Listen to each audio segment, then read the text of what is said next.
Welcome to Screen to Speed, powered by INIT Esports. In this podcast, we dive into the journeys of remarkable individuals making waves in sim racing and bridging the virtual with the real. From the thrill of digital circuits to the roar of real life racetracks, we explore the passion, dedication, and innovation that drives the world of motorsports. We'll hear from athletes, creators, and pioneers sharing their stories, insights, and the powerful ways sim racing is connecting communities and creating pathways into motorsports. So buckle up, Screen to Speed starts now.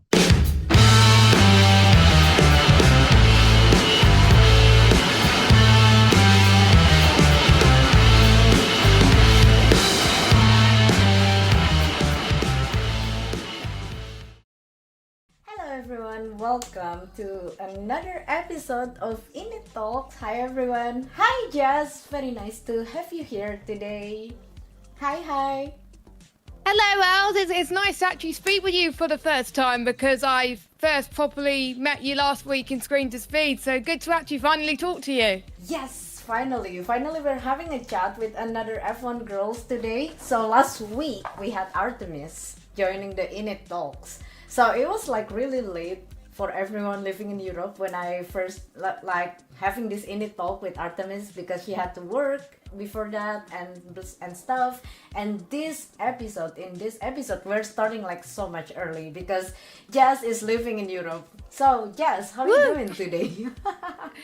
How are you doing today? Well, I've been so busy today because obviously I, as well as the stuff I do on the side for sim racing and commentating and stuff, I also have a full-time job.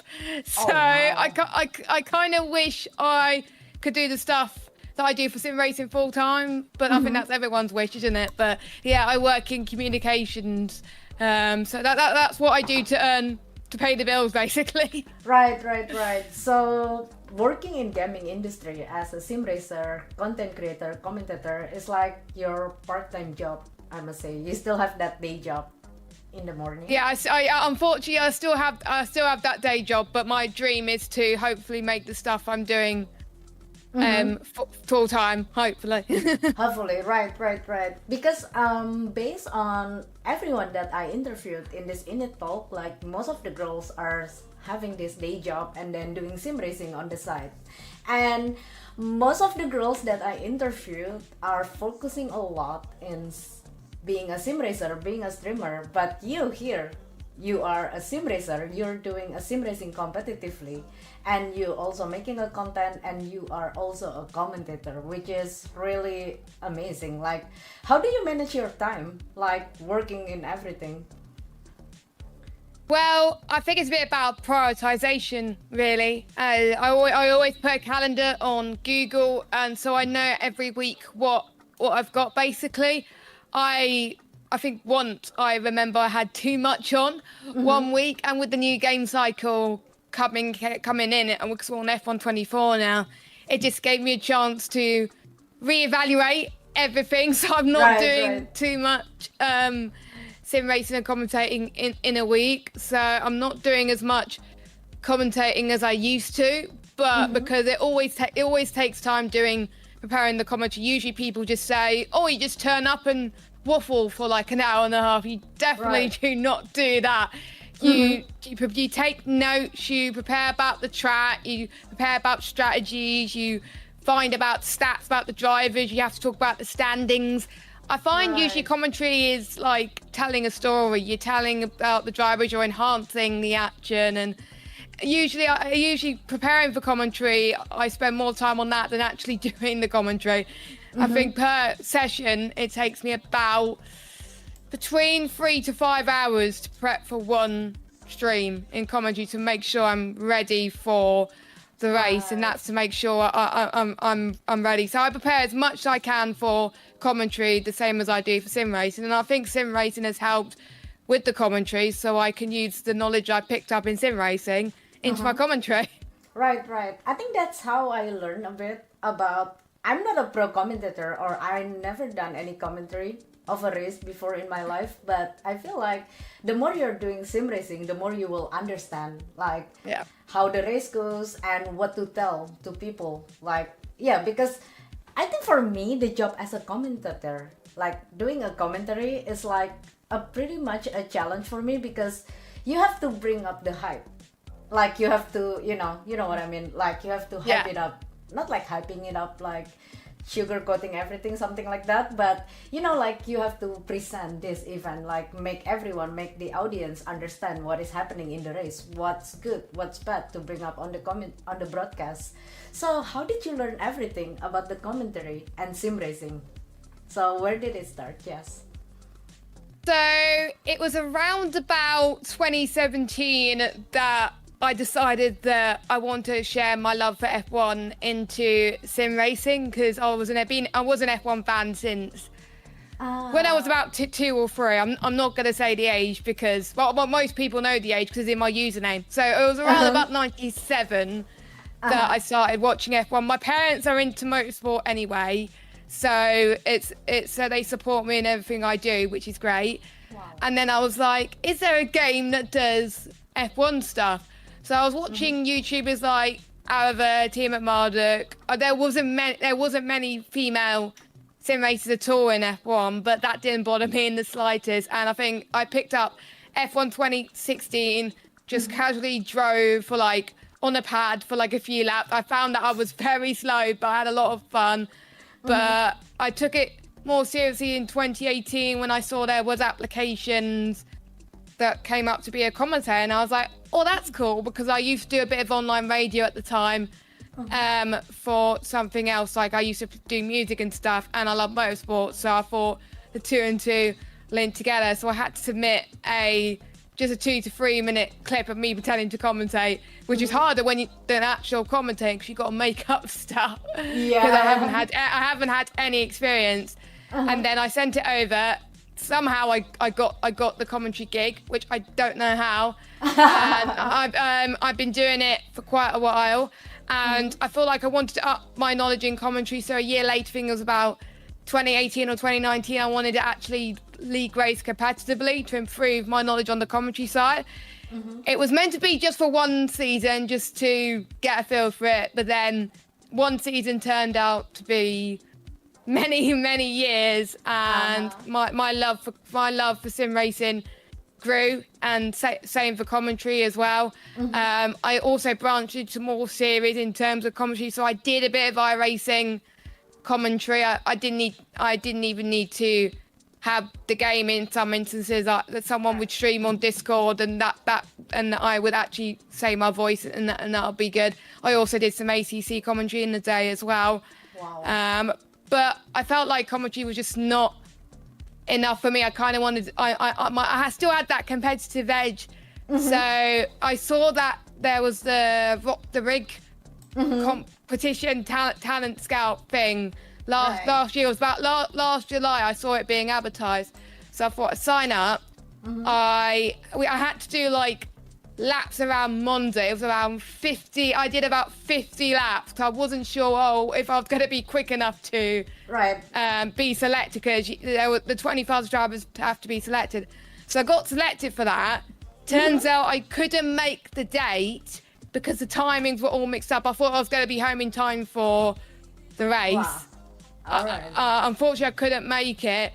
The next qualification process for Japan, which was the race I raced in, I was on holiday, so I couldn't submit laps. But then the lady was like, oh, there's space available. There's a few people dropped out. Are you interested in racing? And I was like, yeah. And it was probably the best experience getting selected from that race, because I didn't think I was good enough to do that. But it was just great to race with female sim racers, because I'm so used to racing with male sim racers all the time. So it was just nice to race with other females. It was great. So yeah, that's and then obviously the training I'm doing with them at the moment, and obviously I'm racing with females more because of Screen to Speed, which I'm so glad that you finally decided to do an F1 league, because I've been following the account for such a long time. Yes. Have you heard of Justin? She does TT7. Yes. And I used to do F1 streams with her back in the day. I think it was F1 2020. We did a stream together back then. and I saw her do a video on screen to speed on GT7. I was like, oh, what's this? And I was kind of keeping following her content saying, I hope they do F1, I hope they do F1. And then 1 or 2 weeks ago, I saw that I was like, oh, Summer Cup on F1 24. I was like, sign up now. Sign up now. So Today, now is your time. So that's my story. There's lots of other things that happen, but I'll be on for ages. Yes, so by the way, guys, so I'm super excited. So today we are having a chat with our dear friend Jessica. She is racing in Screen to Speed Summer Cup in F1 game. This is our first time having this league in F1, and I'm super happy, honestly, because I see lots of new names on the grid. Like, It's great. Yeah, I was like trying to find like more girls like to register to sign up into the F1 game, and basically the name that I found on Twitch, on social media, are all the new name, completely new girls on the grid. So I was like, wow, this is going to be fun. This is going to be super fun. And I also compete in F1, in F1 24 in the Summer Cup. But honestly, as a newbie like me, F1 is a little bit too much. Like so many buttons, so many menus, so many options. So yeah, like any It does take a while. It takes a while. I see. Right. So what do we need to learn first? For example, we know how to race. Don't worry a lot about how to drive, something like that. But how to get started in F1? Like, do you have any tips that you can share with us as a newbie in F1? I think, first of all, don't rush yourself too much into being a complete professional from day one, because F1 is a lot different to iRacing, and I've seen many people struggle going from sim to sim recently, right. which is normal. So I obviously started with a majority of assists. I started with pretty much every assist under the sun on, apart from obviously braking assist and steering assist, because who wants a car to drive for you? No one. So right. I turned those off, obviously, because you don't want those on.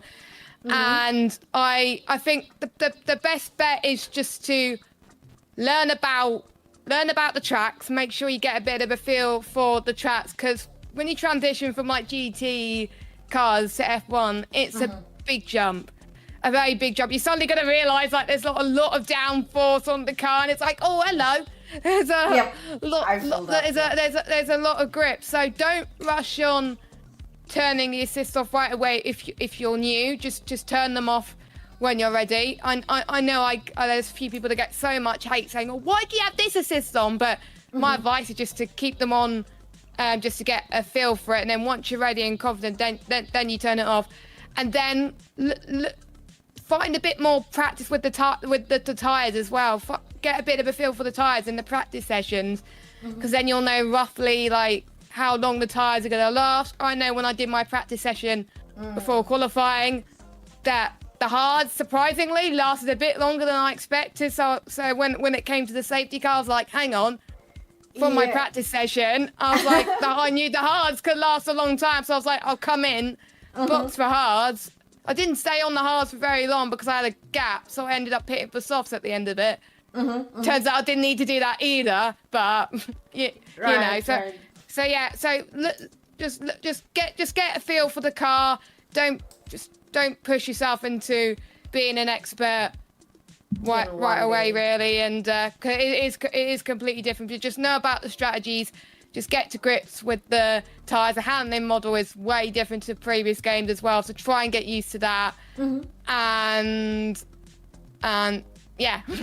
Right. So yeah, I feel like every F1 game is different, like from 2022 to 23 to 24. So I'm pretty new to F1. My first F1 game is the F1 22, and then I got the 23, and now I'm in 24. Is it like always like that? Like the handling, the physics? They always change every year. It's not like iRacing where it's the same for like, say, an F4 car. So I think that's what you're racing at in the iRacing Summer Cup. Is that right? So you'll be so that handling will never change, because obviously iRacing doesn't have any new change unless they bring out a new car or something. Right. Which could happen. Whereas every new game, they always try to find different ways to improve the handling model. And I got to admit, in F124 to start with, I hated it. It was not. It was not my style. But I somehow got used to it. Got used to how the car was working. I did a few laps, and I was like, yeah, okay. I'm okay. And then they changed it again. After a few weeks, I was like, oh no. Then I hated it again. But as soon as I got used to it more, I'm getting much better at it, and it's got to a point where I used to run auto gears, but now I run manual, and I've got no traction now, which I think is really good. I have not tried no traction in the wet yet, so if it rains on Saturday, I'm screwed. I really hope, Yvonne, it's gonna be a dry race for the weekend. Yeah, please don't put any rain for us. I am gonna do some practice in the rain just in case, but you know, I just yeah. Because I need to practice at some point, because there will be some league races where I have to run in the rain, so I can't escape it, but yeah. Oh, are you... I think I see your name in the Creator Series in F2. Wait, are you in F2 or F1? F2, not F1, because it clashes with speed to speed, so I can't do F1. I see. So you're doing F2 so yeah, I race in F2 full time on Friday nights, in the F2 cars, and it is even different then. When I was practicing F2, I was just still trying to get it. The shifting is different. You can't short shift too quickly. I have to get used to that. And then when I went back to F1 cars to practice for Miami, I was just like, oh look, there's so much grip. It's so crazy. Yep. So much grip. It's crazy. So yeah, It's Austria this week, and I usually base it on the real life weather. And if I look to the weather forecast, if it's exactly the same as I thought it's going to be, then be prepared for the moist. So by the way, it's a challenge for all the F1 player out there to deal with the new physics, new handle every year. Then it's a challenge for every player.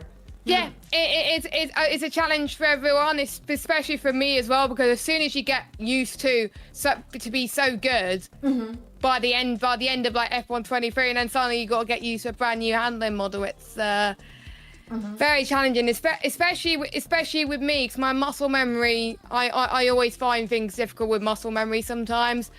I do have autism, which means that my motor skills are usually not that fine-tuned, so it always takes me a bit longer than usual to adapt to certain situations. It took me a while to adapt from full traction to medium traction, for example, but luckily medium traction to no traction is not that big of a jump, so I was able to adapt to that quite quickly as well. But I've learned to get rid of those barriers anyway. But yeah, especially for me, because of what I face on a day-to-day basis, I always find it challenging, but I just learned to never give up.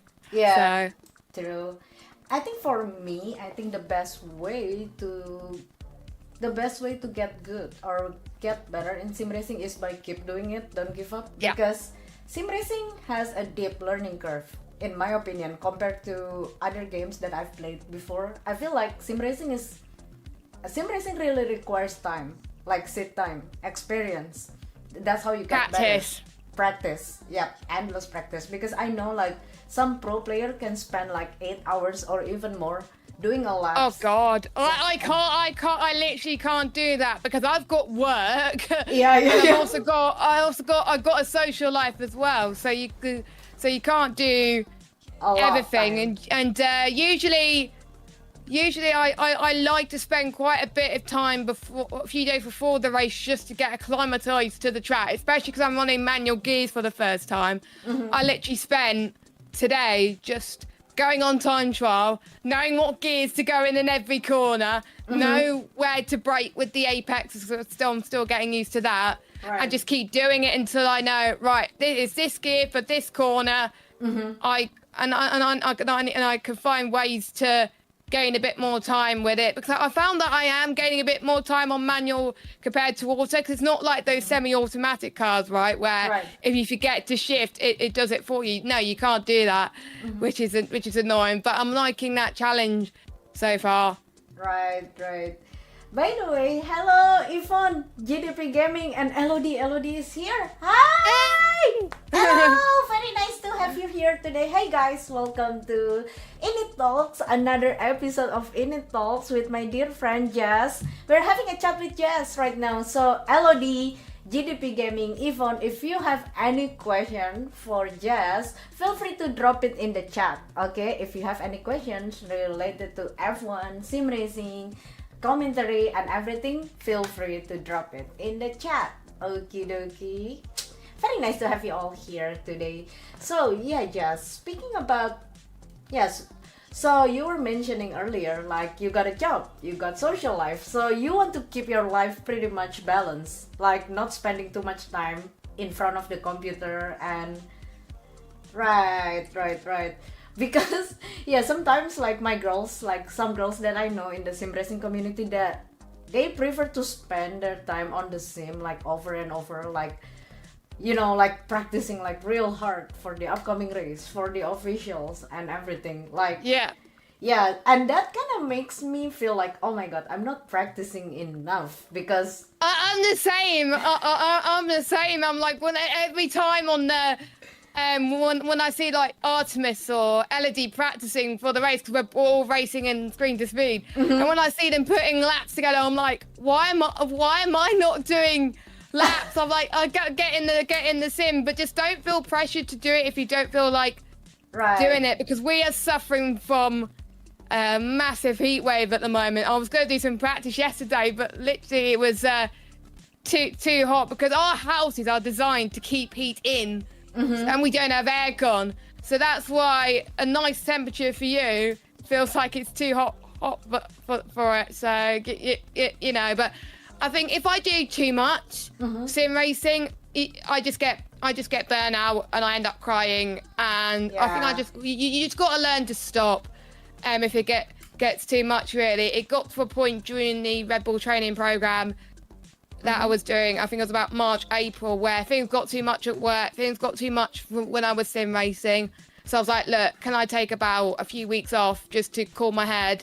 Yeah. And they were like, yeah, that's fine. And I think just having that week off was great, just to recharge my batteries a bit. And then having the new game has kind of helped me a little bit as well. So I just don't want to do it 24/7, because it just burns me out. But I want to have enough time where I'm sim racing, but also spending some time when I'm not sim racing, just to spend time with my family, or just chill and watch Netflix or a bit of YouTube, or even watch my favourite streamers. I've seen a lot of female streamers now than I used to when I started sim racing, which is great. Our community is growing. I like it.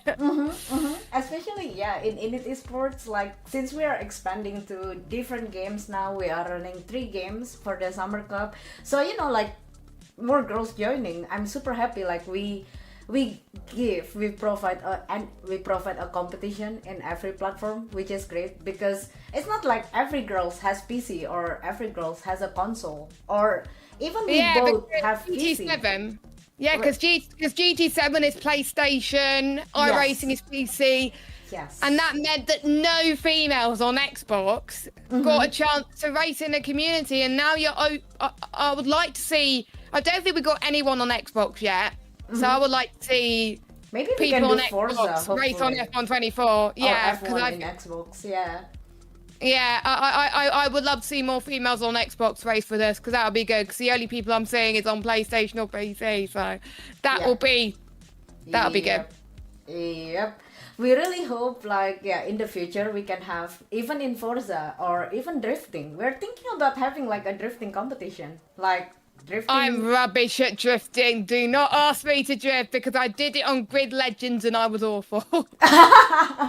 I don't know how to drift. Don't worry, I don't know how to drift. But some girls in INIT community on INIT Discord are really into drifting, and were like super excited. I know Christina Ryan. She's a racer in sim racer. In iRacing, I believe she does the iRacing, and she really loves drifting. Like, yeah, I saw her. Give me some content. tips. Yes, for real. Like, Christina, if you're here, I will clip this and send it to Christina. So, Christina Ryan, if you hear this, if you see this video, please teach us how to drift. Like, really. I feel like, yeah, if you know how to drift, I'll that need will to be get like- iRacing first. Yeah. By the way, Yvonne got a question for you. So, Jessica, what is your goal in sim racing, content creations, and commentating? Oh, that's a tough one. I think every lady's dream is to do it full time. I would love to leave my job that I've got currently, my day job, and just do it all the time. So then I have the evenings just to relax a little bit, because most of the time I'm doing work and then finish for the day, then do sim racing, have lunch, do sim racing or commentary, then go to bed, and that's it. So I would like to move to be full time, hopefully in the future. In particular, some real life commentary. I've got I'm commentating in Silverstone in a couple of weeks' time for Formula Students, so that should be fun. I've been invited to that, but I like to do more of that in the future. But just not having to rely on my day job to get the money, where I can do it full time in sim racing, really. So that's my ultimate goal, and just to hopefully in a couple of years' time, hopefully I could comfortably drive with no assist completely. But at the moment, I just can't seem to turn ABS off. I need my ABS because I always keep looking up with Same. ABS off, so I always have to turn it on. So Yeah, that's why I still have that on. Yeah. I think Artemis is driving with all assists off, I think. Yeah, Like, she is. Crazy. Yeah. Yeah, I was asking her like, oh my god, like I'm learning how to standing start in F1 game. So you need to Oh, that's hard. I'm still struggling with no Really? traction control start. You should have saw my start. Like when I went to third gear, I had a wheel spin. It was awful. So I still need to get used to starts on this game as well. I always spun at the start. Like I don't know how to standing start in F1 game, really. Like It's about finding the right revs and the right RPM, which I still haven't mastered yet. Because with having traction, I'm used to putting a little bit more RPM. But now when I'm having no traction, I'm just realizing, right, you've got to find the right RPM and revs. You can't just go, because if you do that, you end up spinning. Yeah. That's my story. So, yeah. That's the story of my life. Oh my god, Seb is here. Hi! 5C man. Hi, Seb. Elz talking to a Brit, really giving a new meaning to INIT Talks. Oh, Seb. Hi, Seb. How's it going? Happy almost weekend, Seb. Happy almost weekend. So, Seb is like the regular of INIT Esports. So, every time we're having INIT Talks, he will be here. He will be here, like saying something. I've known Seb for a long time. Oh, yeah? How long? How long you've known him? I don't know. I don't know. I can't remember because I used to commentate with him on a few leagues as well. I used to wait. I used to like join his open lobbies as well back in the day, and 6 years. And now he's doing successful stuff, which I like. So 5 or 6 years, he said roughly. Wow. That's how long I've known Seb for, and he's smashing it. So. 2018. Wow. Back in the day, during that time, I haven't got into sim racing. Honestly, I'm a pandemic baby. Like I'm the sim racer who were born during the pandemic era because I got bored. But you guys already here in the industry for a very long time. Wow. I was not competitive even before lockdown. I was just trawling my way at the back. I just stayed at the back back in those days, and I was just like having fun. But I think it was about F1 2021 was when I started to become a bit more competitive. I see. But back in the day, the esports and everything hasn't exist, right? Like I don't know, like in 2017, do we have like this, for example, like F1 esports kind of thing? I think it was about 2017, 2018. That's when they really started to kick off with F1 esports, and it's been going for a very long time. I remember when they used to have the finals at Abu Dhabi as well. I would love to see that in the future. like to have the final race in real life Abu Dhabi, because I remember watching that on YouTube, and I was like, oh my god, that's so cool. Yeah, I was right. It was 2017. Thanks, Seb. Thanks, bro. Thanks, bro.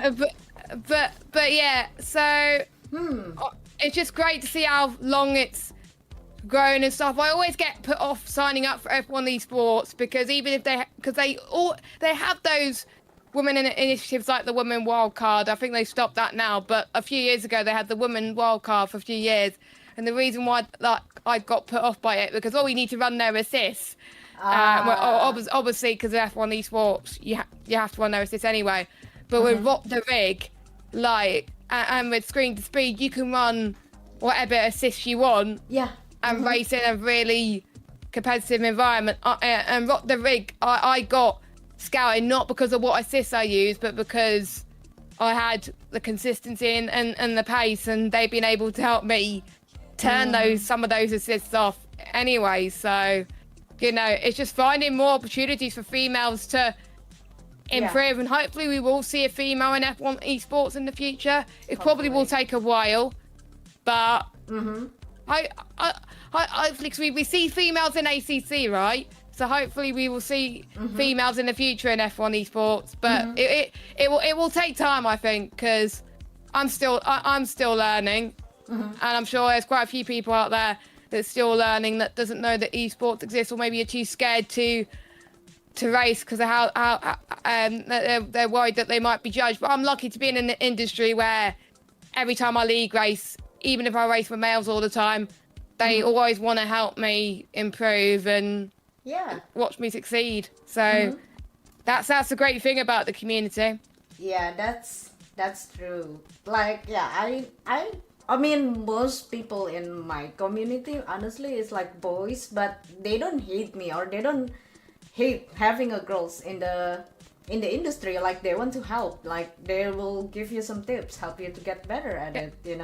Yeah, and here also, like, lately I spent so much time chatting with my girls, like Sierra, Artemis, Jamie, Cleo. So basically this is like the iRacing / F1 girls. So Artemis, she's playing in F1 and iRacing, and some girls that I know are in iRacing. So it's nice that we're sharing a lot of things, like creating a safe space for girls, like just sharing, like just saying anything on the chat. Like sharing any tips or something like that. Like Jamie, for example, like yesterday I text her like, Jamie, this is a video that I found on YouTube about how to trail brake. Here, like I need that video, because that's one thing I haven't mastered yet is trail braking. So I'll share it to you. I'll share it to you after this. Yeah, but it might be different because it's on iRacing. So, but I believe it works in every game. This video is quite like explaining like how to trail brake in general. I hope it can help you. Because you can go faster with trail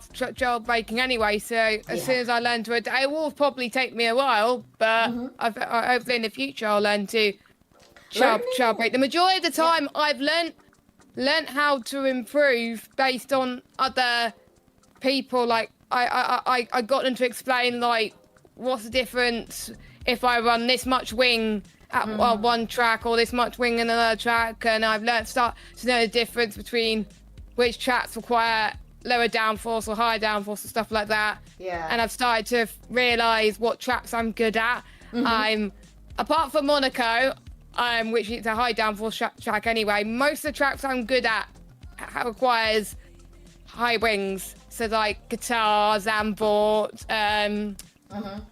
Trying to think of another track. What? What track? Seb, help us. Seb. Pepsi Man, help us. But tracks where like you like it's a lot of high speed corners as well. Not Monza though, because that's low downforce. So tracks that are like high downforce and carry a lot of speed. Yes, Hungary, that's the one. Hungary. Yeah, I like Hungary. Hungary's fun to drive. Oh, yeah? I didn't get the flow of the track. I don't know why. Like, I'm not vibing with the Hungary. Like, what makes you like that track? I don't know. It just suits well my driving style with the flow of it more, and I could be smooth on the wheel and stuff. So, and it's very twisty as well, which I like twisty tracks. But Yeah, and it is, and it's hard to make a pass, in my opinion, in that track. Like, it is, but it's just getting used to it. Funny you should say about Jeddah, Sophie. I hated it on the last few games. Oh yeah, because the traction was absolutely awful. yeah. I'm not sure when my next race is in Jeddah. I'm probably a lot slower compared to my male counterparts around Jeddah. So next time I have a Jeddah race, I'm going to watch back my Jeddah race for screen to speed and think what mistakes I've done and what stuff I've done well and what I can improve on a little bit. So just because I won a race, it doesn't mean I could step back. I can look and see what I can improve the next time. Right. So guys, if you don't know yet, Jess, she uploaded her screen to speed round 1 race on her YouTube. So you can go to YouTube and type Jess After Games. this. I'm sorry? After this. So yeah, by the way, tell me about it. I hit the wall twice. Don't worry, I lost my wing like many times, Sophie, in the race. Like, I'm the most expensive F1 driver on the grid. Like, in one race, I need 5 wings at least. Like, at least you finished. At least I finished. At least I finished the race. First, you need to finish. So. Yeah, to finish first, you first have to finish. Yeah, I'm doing my part here. I finished the race. So I really hope Miami will be better. So tell me a bit about Miami, because I don't really follow F1. Like, I follow F1, but not like every week. So can you explain a bit about the track for the upcoming screen to speed race? I don't have the notes on Miami, so but, it is quite a hard track, I find, on the game, because you have to be so delicate on the throttle. You can't just hammer it down and expect the car to go places. It's just, for me, it's quite a bit of understeer I usually find as well. There's a lot of blind corners. There's a big crest as well towards the end of sector 2. I think it's between 12, 13, 14 and 15. It's an absolute nightmare. And it is a lovely track. I used to love it on F122, but you just got to be so delicate with the throttle, and you can take advantage of short shifting in certain bits of the corners as well. It just takes a while to master, I think, and I still haven't nailed it yet. And yeah, I'm getting there, but it's a lot harder than Jeddah, let's just say. Oh yeah? So Miami is like one of the tricky track on the calendar then, for the F1 car. Well, everyone has different preferences. I know there may be some people in our little group that say, oh my God, I love it. But I'm like, it's a bogey track. There's some times where I race Miami and I'm like, oh, I love it. And then there's some races where I had the worst race ever. It always tends to rain when I race in Miami, or every time I race in Miami. We said it's dynamic weather, right? Yeah. And like it rains like all the time. Like it's either dry to wet race or wet to dry race or wet race completely, and I always end up spinning or whatever. Oh my God. Yeah. Oh my God. So Miami is going to be quite interesting. We will see. More overtakes, hopefully. More overtakes, yeah. So we will see if Jess gonna win another one this week. No pressure. No pressure, but I wanna see you crossing the finish line first, of course. Like, are you ready to dominate the championship, Jess? I think my dream, obviously, of course, would be to win the championship. But my dream, of course, will be hopefully we could get a close grid as well. Of like we won't know who will get pole, we won't know who's gonna win and stuff like that. That would be amazing. If I win the championship by just winning one race and then just consistently being on the podium, then I don't mind about that. Right. So I don't have to win every race. I just got to be consistent. Right. Consistent, like in podium and yeah.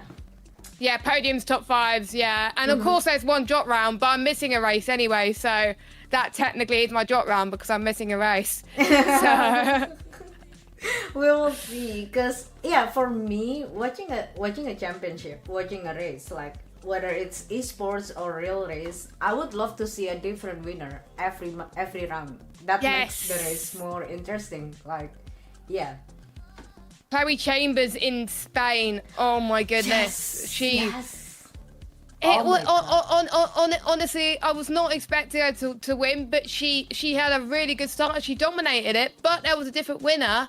And she was just so happy. I just love it. I love it. That's what I want to see in F1 is multiple winners. Last year, honestly, even though I'm in Red Bull, I my dream is to see multiple winners. So when I saw Sainz winning in Singapore, I was screaming for joy. I was screaming for joy when Lando won in Miami. Right, Lando won in Miami. Yeah, and I'm. Oh wait. Where is Jess? Hold on, guys. I think Jess got disconnected. We were having this chat right now. We lost Jess. I know, right? We lost Jess. I'm gonna try to call her again and see. So, guys, sorry, we don't have a BRB screen right now, but I will put this on opening screen as a BRB, and then I will come back in a minute. Okie dokie, guys. BRB real quick. I'm calling Jess. We cannot lose her. Okay, we cannot lose her. BRB, guys. Alright, let me see. I'm still here, by the way. Jess is gone. We were talking about F1 Academy. Chloe winning the race. Hey, Jess. Can you hear me, Jess?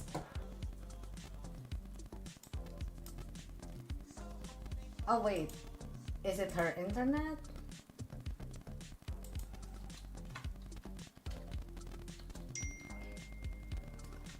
Hey Jess, can you hear me?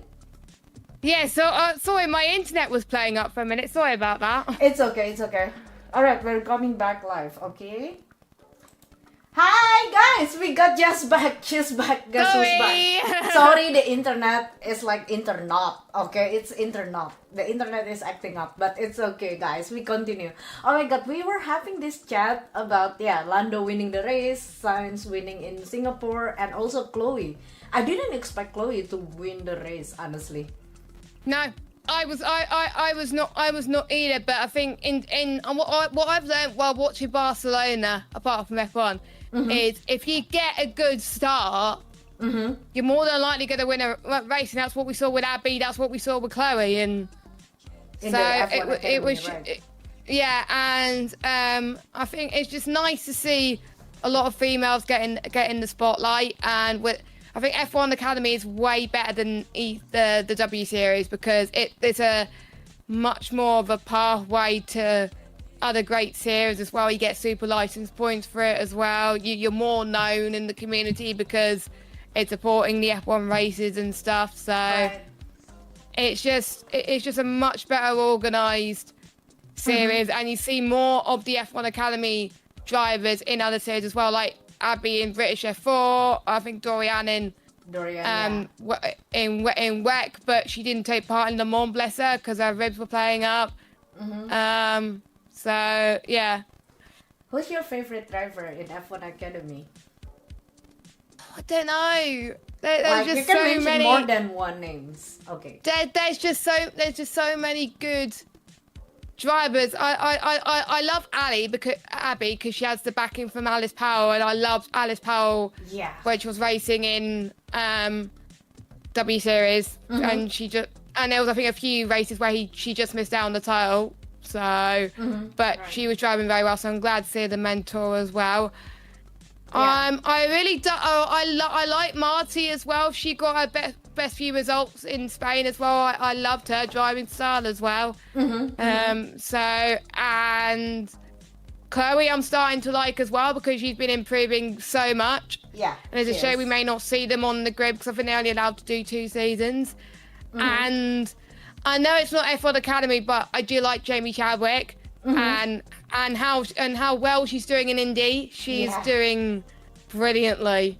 She's improving a lot in Indie comparing to last year. Like, I think last year was her first season in Indie Next, I think.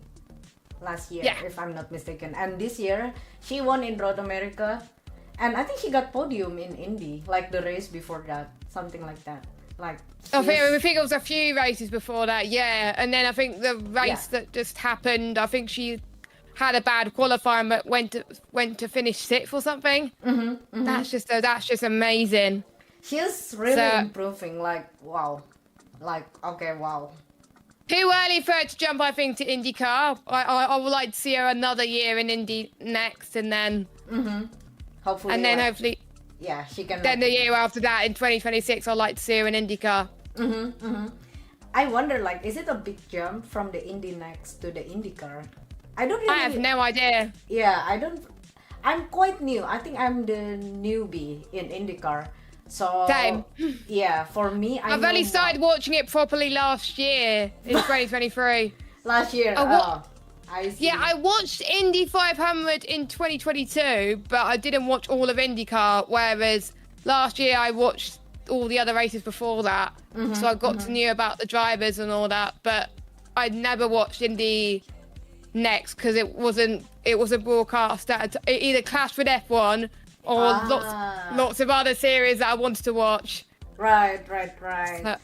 Yes. Anyway, speaking about W Series, speaking about the F1 Academy, do you guys know that we have one driver in the INIT Esports Dream Team, in the Screen to Speed Dream Team, Baiska Visser? She raced in W Series and she raced in the Nürburgring also.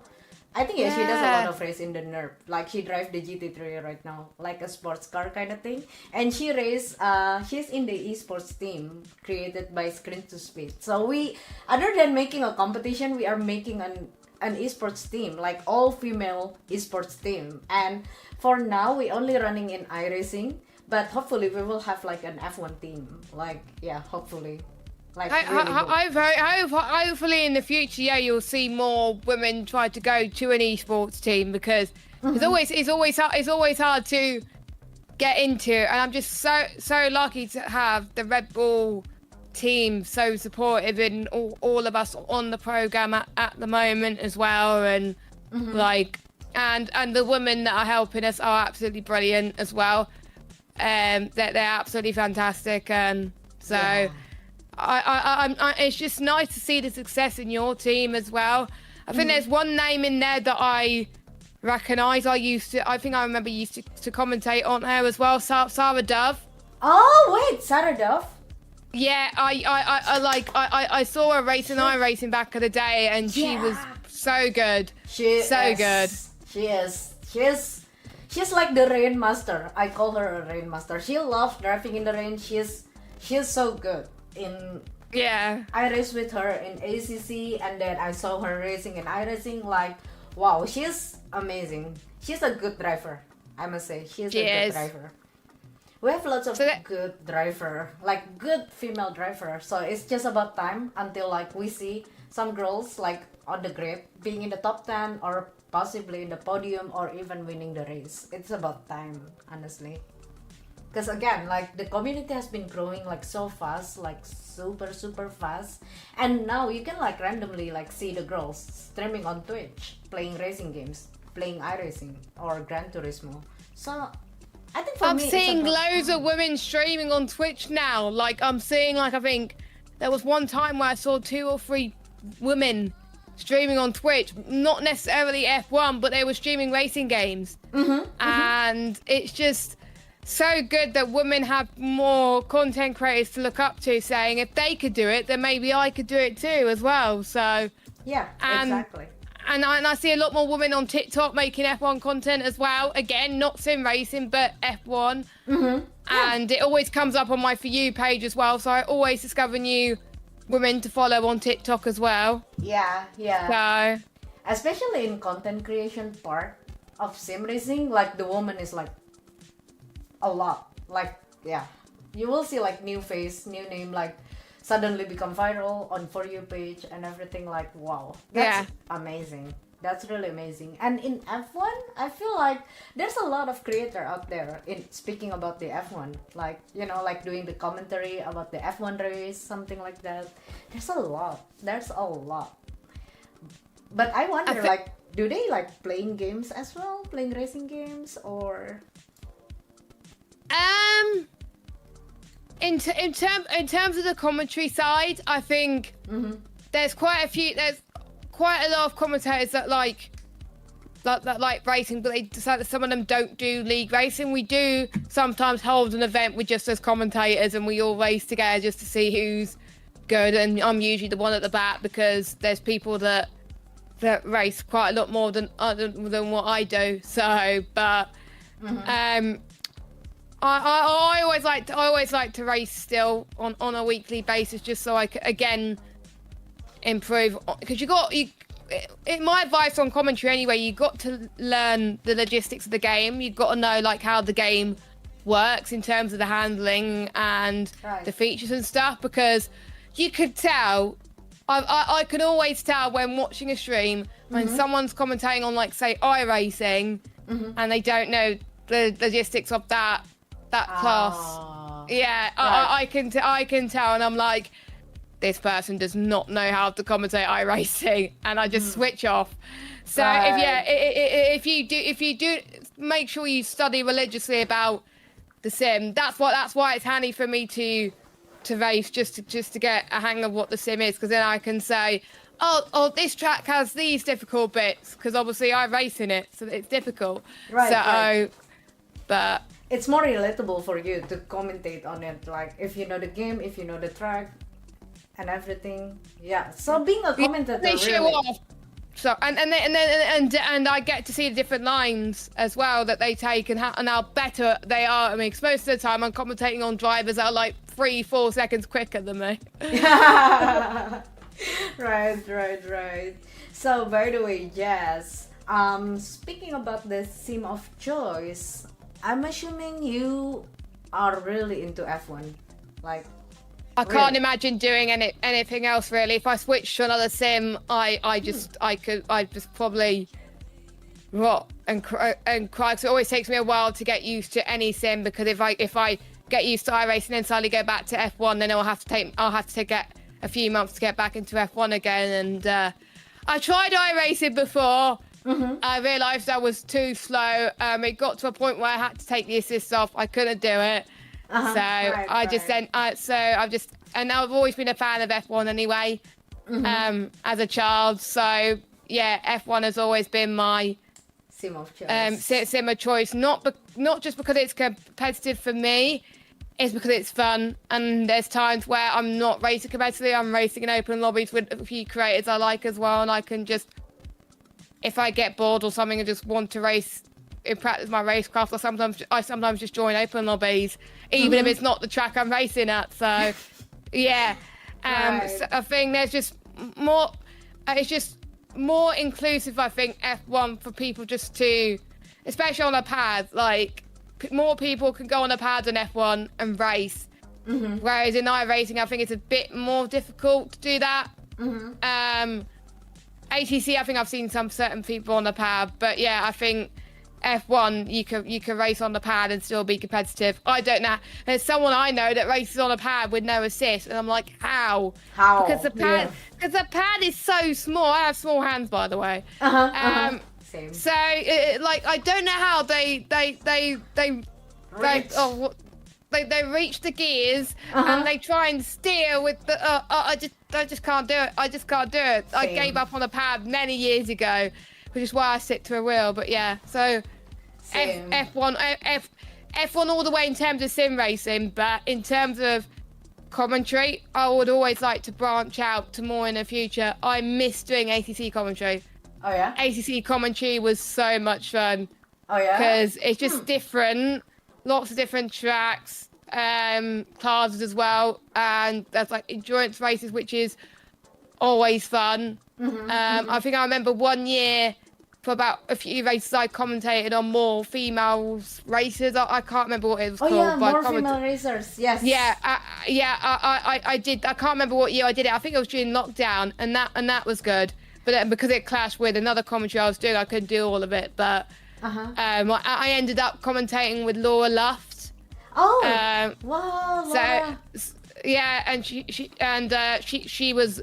I let her do the lead because she knew what she was talking about. But yeah, so I would like to do some more ATC, but in general F1 all the way. Oh yeah, we are, Sophie. We are the MFR alumni here. Yeah, I raced in season 4, and I think Sophie, what about you? Which season was your first MFR? I just know, but I was. I can't remember which one I commentated on. Oh, But I see. But I remember when every time Kyle Army came up on the calendar, I was like, oh my god, I love it. I always want. That is one of the tracks I want to see come back to F1 because it's just such a lovely track. Such a lovely track. I see. So used to be an F1 tracks back in the day. I'm sorry, I'm a newbie here. F1 newbie here. So back in the day, F1 race in Kialami. Yeah, I think it was around about last time they raced was about 93. Oh wow. Okay. And I remember watching a season review video in Kyle Army, and I'm just like, oh, that's good. Why do they not using that track anymore? Don't ask me, ask whoever organises F1. Yeah. I'm just trying to see when the last. I'm almost certain it was 93 that they last raced there. But yeah, it's just so much fun to cover as well. So yeah, every time I see it on the calendar in an ATC league or an iRacing league that I commentate on, I just scream with joy because it's so good. Okay, wait. So Sophie joined the MFR on season 3, and then you won the silver class in season 4, and then you did in season 5. That's cool. I won the Pro AM class, and Sophie won the silver class. GG, we are the MFR winner, bro. Yeah, I remember I had to get used to all the classes as well, and I had to be like, oh, so this person's leading this class, and I had to get used to different class system. It got a bit confusing for a while, but I got the hang of it. At first, it was really confusing for me because I thought at first we were just racing everyone, and then my co-driver told me yeah, just see the different levels. So yours red, so you only race the red level. Okay? Yeah. Oh, okay. And the thing I liked about the series as well is there was quite a few teams that had an experienced driver in their team with them as well, so they were able to give them tips, which I find quite good. Yeah. Well. So the one who organised it all, I remember him racing with a female as well, and I liked it that the female actually did the qualifying and the start and the end stints as well. I remember. Yes. So put more emphasis on the female, even though males can take part. Put all the emphasis of. So I the think females as well. In that season, the male driver, the co-driver, only allowed to do one stint, somewhere in the middle of the race. Yeah. So the girls really need to learn how to start a race, how to survive the first lap and such like that. And we are the ones. Which is good. Which is similar. The series that do well are the ones that have a balance of male and female drivers, like Extreme Aim. Yeah. I was always in the pro class due to my co-driver. What? Your co-driver is dragging you to the pro class. But it's okay, you got the speed, Yvonne. You got the speed. You're fast. She's fast. She is fast. She is fast in ACC. I've seen her in other sims as well. She's quick. I mean, I think Yvonne also does the Gran Turismo, the Spring Cup, right? And you're in podium, so I think for me, Yvonne is the best, good in every sim. I think for me, I only good in iRacing, but in other sim, I'm a little bit broken. Just my brain is oh no, how do I do this? How do I do that? Yeah.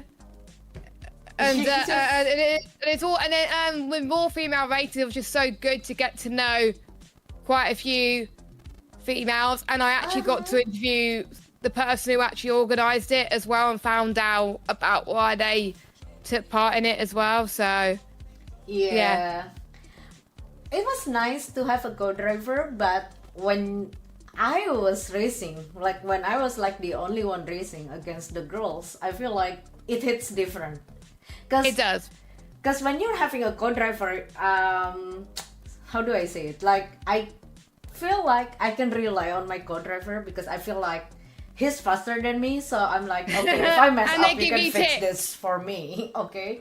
But for example, when I was like racing in Screen to Speed, when I was racing in other series where it's like a female championship, it hits different. Like, okay, I'm the only one here, so I have to fight. And it feels different when you're like racing with the girls, for me, than racing with the boys. Yeah, because I think it always gets a bit more competitive when I'm racing with males because they always want to beat each other. And I'm just like, hi, I'm here. I will just want to race, you know, so... Yeah.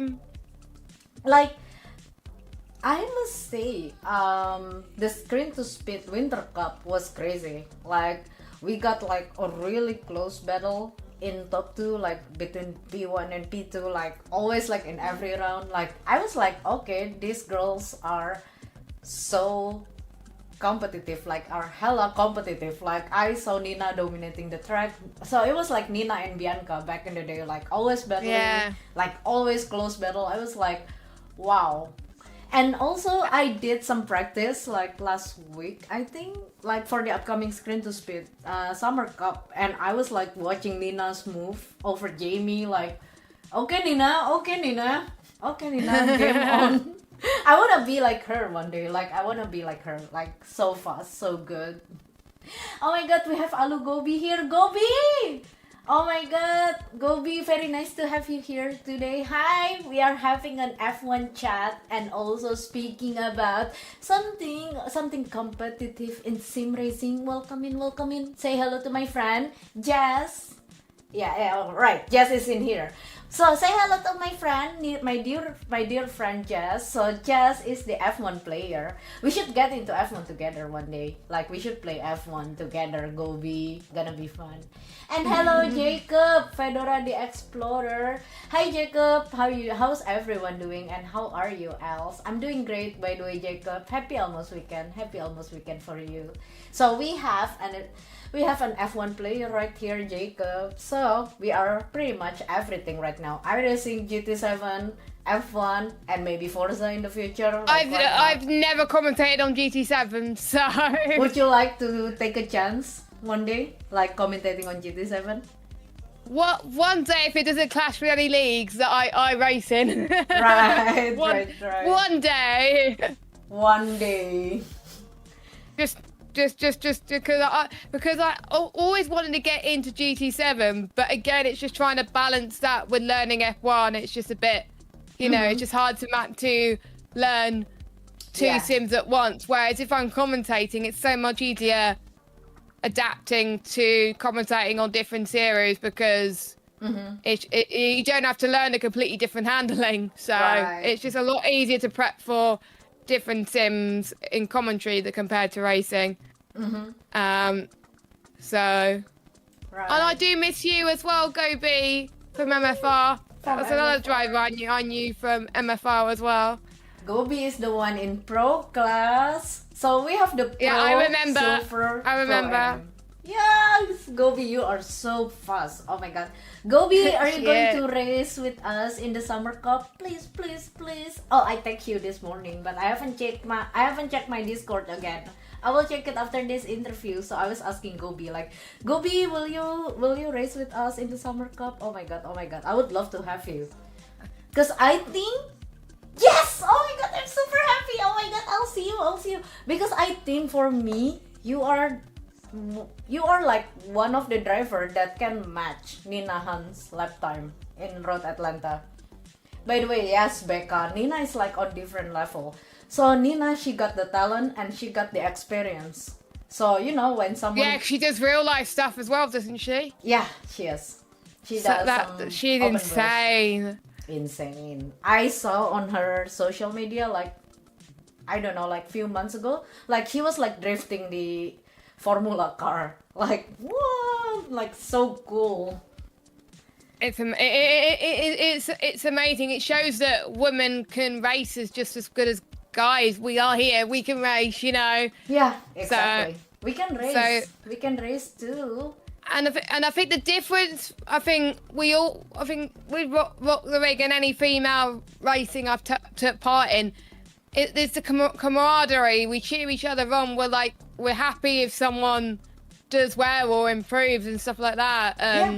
It's just. I'm happy It's to see my friends. just lovely. Like every time I see someone I know racing in a league like Artemis or Elodie, and if I see them do well, if I see them like get like their best result or something, and I just cheer them on, saying, "Yay, well done!" Like Well even done. if there you go. So Yeah. it's good. It's good.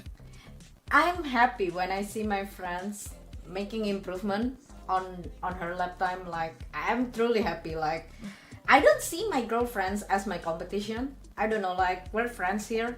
We want to get better together. We will be on the top together. We'll reach the top together. Like I never seen like these girls on the grid are my competition, but it's more like my mentor. Like okay, I wanna be like you. I wanna be like Artemis. She drive with no assist in F1. She's good. To me, Yeah. she's good because it's a struggle for me to take out all the assists and drive in F1. Really. And we all give each other tips as well. I think we didn't have time to last week, but hopefully in the future, us Rock the Rig girls who are going to be in Screen to Speed, we're gonna kind of like share tips on like strategies and like racing lines and all that, just so we can help each other out.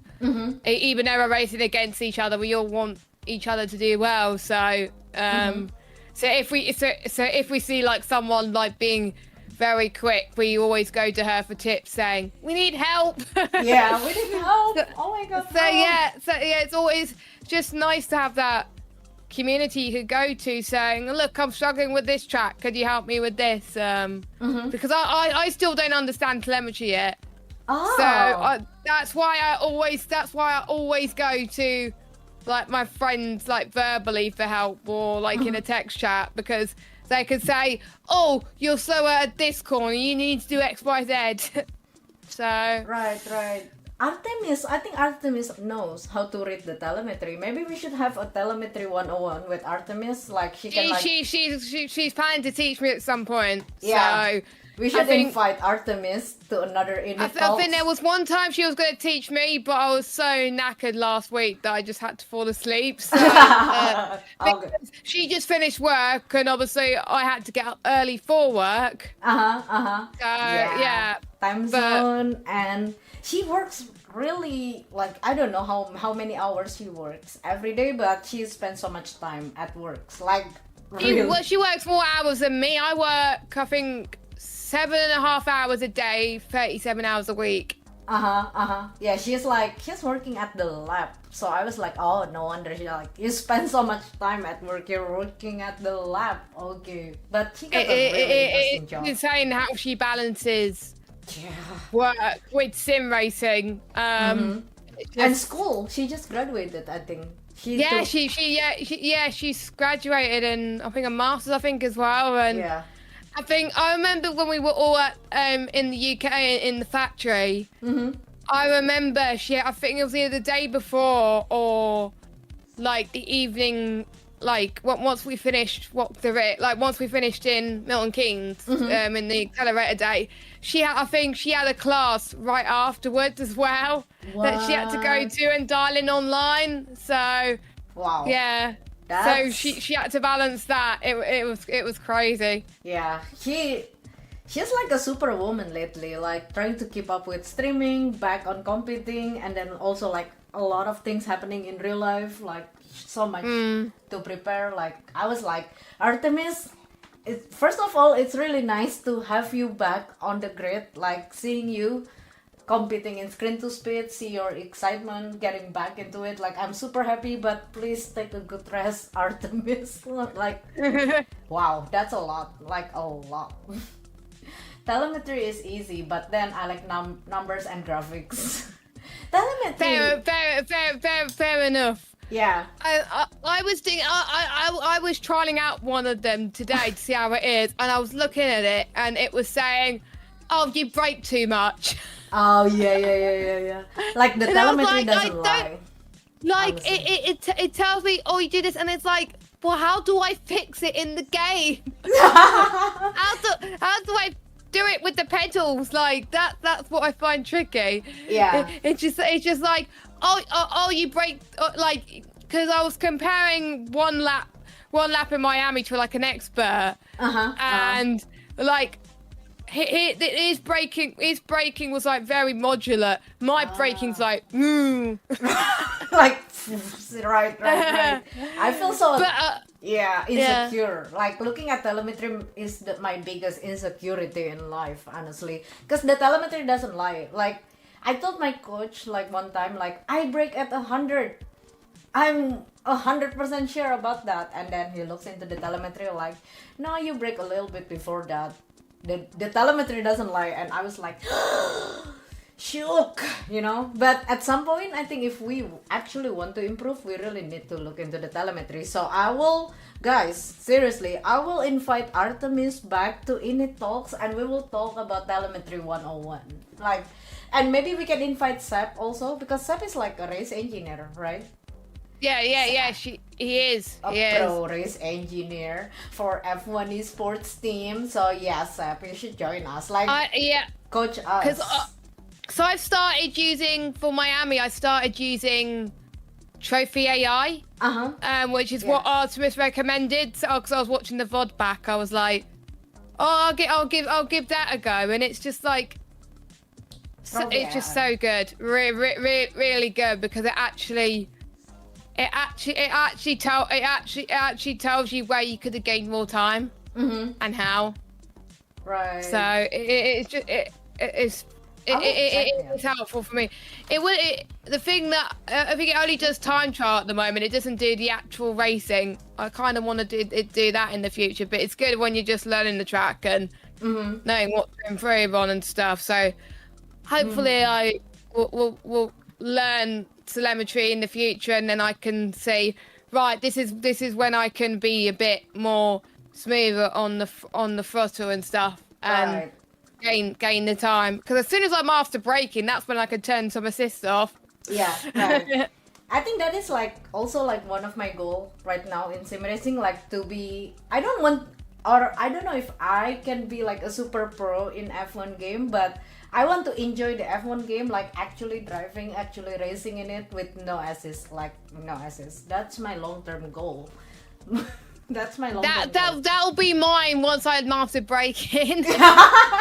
Once I master braking, like imagine you already won the race. I can brake, obviously. You know how to brake. But trail braking. Yeah, brake, not just slamming on the brakes, but actually being a bit smoother when you brake. Right. Yeah. By the way, what wheels and pedals do you use for sim racing? I started with a Logitech G29, so I started with that. The brake pedal was a bit of a nightmare, so I ended up using the clutch for the brake. Okay. But then I moved to the 2019 Fanatec CSL wheel, which I've had for, I think it cost about 600 quid or whatever back in the day. I've had that for about 5 years now. So I've not changed wheels since then. I want to get another one, but it's just so expensive. And the cost of living crisis where I am, it's just a nightmare. So yeah, but I think people have proven in competitions that you don't need a wheel in F1 to do well. I've seen many drivers I know that I've raced with that are competitive on the pad, so you don't have to race on the wheel to be competitive. Right. So I've seen people have wheels on a table. I don't have a proper rig, but I would want one in the future. And I still see some people racing on the pad and they still enjoy it. So you don't have to race to be competitive. You don't have to have a full blown setup, which is what I like. Yeah, true. I know some good players in iRacing that is like playing with a controller. I don't even understand. Like I saw like 3K iRacing guy, and then he was like, I was playing with keyboard sometimes and with PS4 controller. I was like, really? Yep, I was using a PS4 controller for racing. So, yes, some people kind of overthinking about getting like a complete setup when they just start doing sim racing. But as a start, I started on the pad. true, me too. We all start from a pad, I believe. Sophie's still playing with This pad. that one. See. Well, That one. well, not the exact pad because I don't know where my Xbox One controller was. But yeah, I had an Xbox and I had that. And I had that control. Well, I had that controller. See? So Yeah, you don't really need a fancy wheel as a start. Like really, just enjoy. Like as a start, just drive all around, enjoy. I think Ivan also said that, like in INIT Talks or something. Like just learn how to drive. Like yeah, racing line on or something. Just enjoy, and then if you wanna get more into it. just don't be pressured to do something you don't want to do. If you like racing on the pad, race on the pad. If you like some assists on for comfort and enjoyment, do it. do it. You know what I mean? Like, Yeah. I think there was one point someone I know when they got to F124, they wanted to turn to medium traction. They hated it so much that they went back to full traction, and they now enjoy the game. So In the end, you want to enjoy the game that you like. yeah, so there's no point turning assists off if you're not going to enjoy it. But I know I'm going to be slower with some assists turned on compared to last game, but that's fine. I'm using that's why screen to speed is so helpful with me improving my racing, because without screen to speed, my first race wouldn't have been until like end of July, so I would have gone like 3-4 weeks without racing in F1 cars like competitively. It would just been it would have been an absolute nightmare. So you know and even if you have a week off sim racing, it shows, because you have to learn everything again, and it's just like crazy. When I got into the groove, like doing sim racing, I want to keep on doing it. I don't want to take a break, because if I take a break like 2 weeks off, I feel like my muscle memory and everything will be reset back to the factory settings. Like I was like, how do I drive? Like why am I on factory settings now? Default settings. Like really. So by the way, Jess, so I got another question for you. So Jess, if you can only choose one profession in your life, sim racer or content creator or commentator, which one would you choose and why? Can you choose one? It is a tough one. Probably commentator. Oh, yeah? Because I've been doing it for so long. I've been advising people for quite a bit as well on how to improve as well. So I've seen people come up the ranks to be successful thanks to my tips as well. So I feel like I have more of a chance doing stuff in the real world in terms of commentary than sim racing. So if I have to choose one, it will be commentary, because it's so accessible and you get to travel to loads of great places. Whereas obviously whereas racing, I don't have a driver's license. I don't want to learn to drive because I always get anxious when I learn to drive anyway in the real world. Whereas sim racing, that fear is just gone because you can try out new things and all that. Yeah. Yeah, look at Ash. Do you know Ash Vanderlei? Like she travels. I do. She travels around the world. Like he was in Barcelona, I think, last week. Yeah, she was in Barcelona and she's now in Spa for 24 hours of Spa this weekend. Yeah, she travels and She travels a lot, and I think she's one of the first females I came across as Twitch streamer. Yeah. And I saw her streaming F1, and now she does like watch-alongs and all that, and she's in Red Bull as well, and like she's one of the content creators that I look up to because she commentates as well and she sim races like me. So if there's someone like me that I could look up to of all the work she does, then it'll have to be Ash, I think, because she does similar stuff to me. So, you know, and Yeah. I don't I know just- how she I does just love her. everything, honestly. Like, I don't know how she does everything at once. Like, making a content. She's lucky she could turn it into a full-time job as well. I can't, so Yeah. it. Maybe but next she- time you will. We never know. Again, we never know. You just don't give up in Don't give terms up, of finding a passion for it. Like, there could be one perfect opportunity that comes your way. Mm-hmm. So, yeah. Like, seriously, like, you never know what will happen in the future. For example, like me, when I first got into sim racing, I was a complete noob. I didn't know that. We all were nudes when we first well, started. true. Facts, yeah, we all noob. Yeah, but... Yeah, and that's what people are worried about, that they're going to be judged straight away. But every single person who started sim racing had to come from somewhere, and there could be some people that are natural at it, and there could be some people that are not. So do not be afraid when you pick up a pad or when you pick up a wheel that you're not going to be quick straight away. It took me, when I first got my wheel, it took me ages to be like, I'm actually good at a wheel. Like, there were certain times where I just gave up. I just kept pursuing it.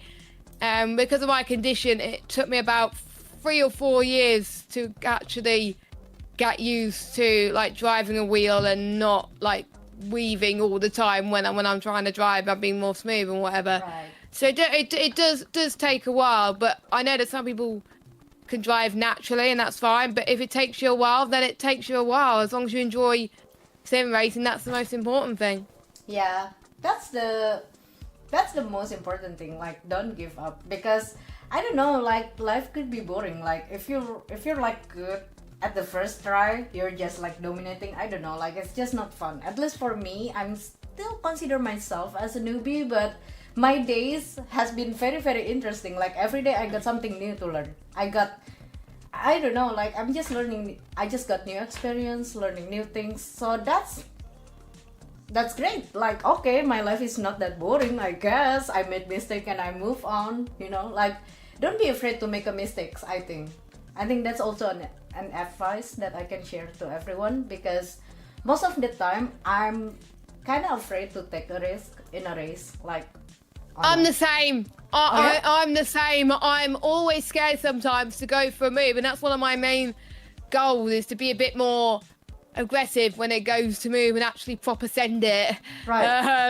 You know, like, and just because sometimes I let other people make moves and then they make mistakes, and that's how I gain positions. But you can't always do that. So hopefully I could do that in the future and just learn like different lines and stuff. That would be good. Mm-hmm. Yeah. I was so happy when I won Jeddah, but there were times where I'm like, I wish I could have battled with someone for a bit longer, because when it got to like 7 laps, I was like, at the beginning of the race, it was fun because I was fighting with Artemis, I was fighting with Sophie. It was brilliant. But once it got to 8-9 laps, I was like, I'm on my own. I kind of need some company here. Yeah, it gets lonely on the track. Come on, fight me. Yeah. Like, that's how I feel. I hate being at the back. Yeah. Racing. I hate racing on my own, like wherever I am. But if I'm fighting for something, it's great. Yeah. I think that's what I want to have in a league race. Like, winning that will be nice to win a race, but I want to learn how to fight with people. I want to learn how to make a move, because for me in a league race, I don't need to worry about losing anything. I mean, I might lose my friend if I crash into her, but I mean, like, it's not like we're going to lose some rating, something like that, but you will learn more and more. And that's how I improve my skill lately, by getting into a lot of league race, by getting into screen to speed. I'm gaining experience in F1, like, for real. That is so good to see that branch as well, in terms of different series and finding out a bit more about the tracks in general too, and just the fact you're opening so many doors to potentially great sim racers that just generally want to race, want to have fun, whatever night it is, and it's Yeah. just, I think that's how I improve my skills is league racing. I've never been a big fan of career mode or single player stuff. I've like every time I pick up an F1 game, the first thing I do is time trial or multiplayer. The only time I'm on single player is when I'm doing Grand Prix mode practicing for a league race. So most of the time, like I did for F2 last week, I literally did a sprint race in F2 around Spain, Oh god. practicing, like just to get a feel for like the tires and the strategy. So Right. yeah, you know, I don't know why I'm not a big fan of career mode. It's just like I like racing with people, With real human. well, the people that are humans. Yeah. Yeah, I like racing with human. Yeah. Because every time if I have a nice battle, like I always like the feeling when they say, "GG's, that was a good battle." Yeah. And even if I don't come out on top against them, it's still good fun. So It feels like, I don't know, like proud, even though that you're not winning the race, but if you can pull like, if you can have like a really good battle in the race, like you actually like battling hard, it feels more rewarding. Well, if I It can does. win it, that also rewarding, but I always like say GG like after the race if I actually having a battle with someone, like really. Like wow, that's, yeah, I prefer racing against human too. Like I'm not against any AI, like I'm totally cool with the AI in the game, yeah, but same. I still prefer prefer humans. human. Yeah, I still prefer human. Jess commentating in the Screen to Speed iRacing and GT7 final round. Jess, just for the final round, can we talk more about it? Should we discuss behind the camera about Jess being the commentator for the final round of Screen to Speed? That would be amazing. I'll need to check my availability, but I think iRacing shouldn't be a problem because it's on a Saturday, I think, isn't it? So, iRacing is on. Hold on, let me check. or is it on a? I think it's on. fr- Jess together with Jess. See, double Jess. Wait, there's another Jess. There's another Jess doing a commentary. So this is like double J, double trouble for the final round. Double trouble, yeah. Double J, double trouble. Oh my god. Yeah, so it's on Saturday for iRacing. Let's see. Well, I'll be around. Hold on. What's the final day? August 31st. Misano for iRacing. August 31st, Saturday. Yeah. I should be all right with that.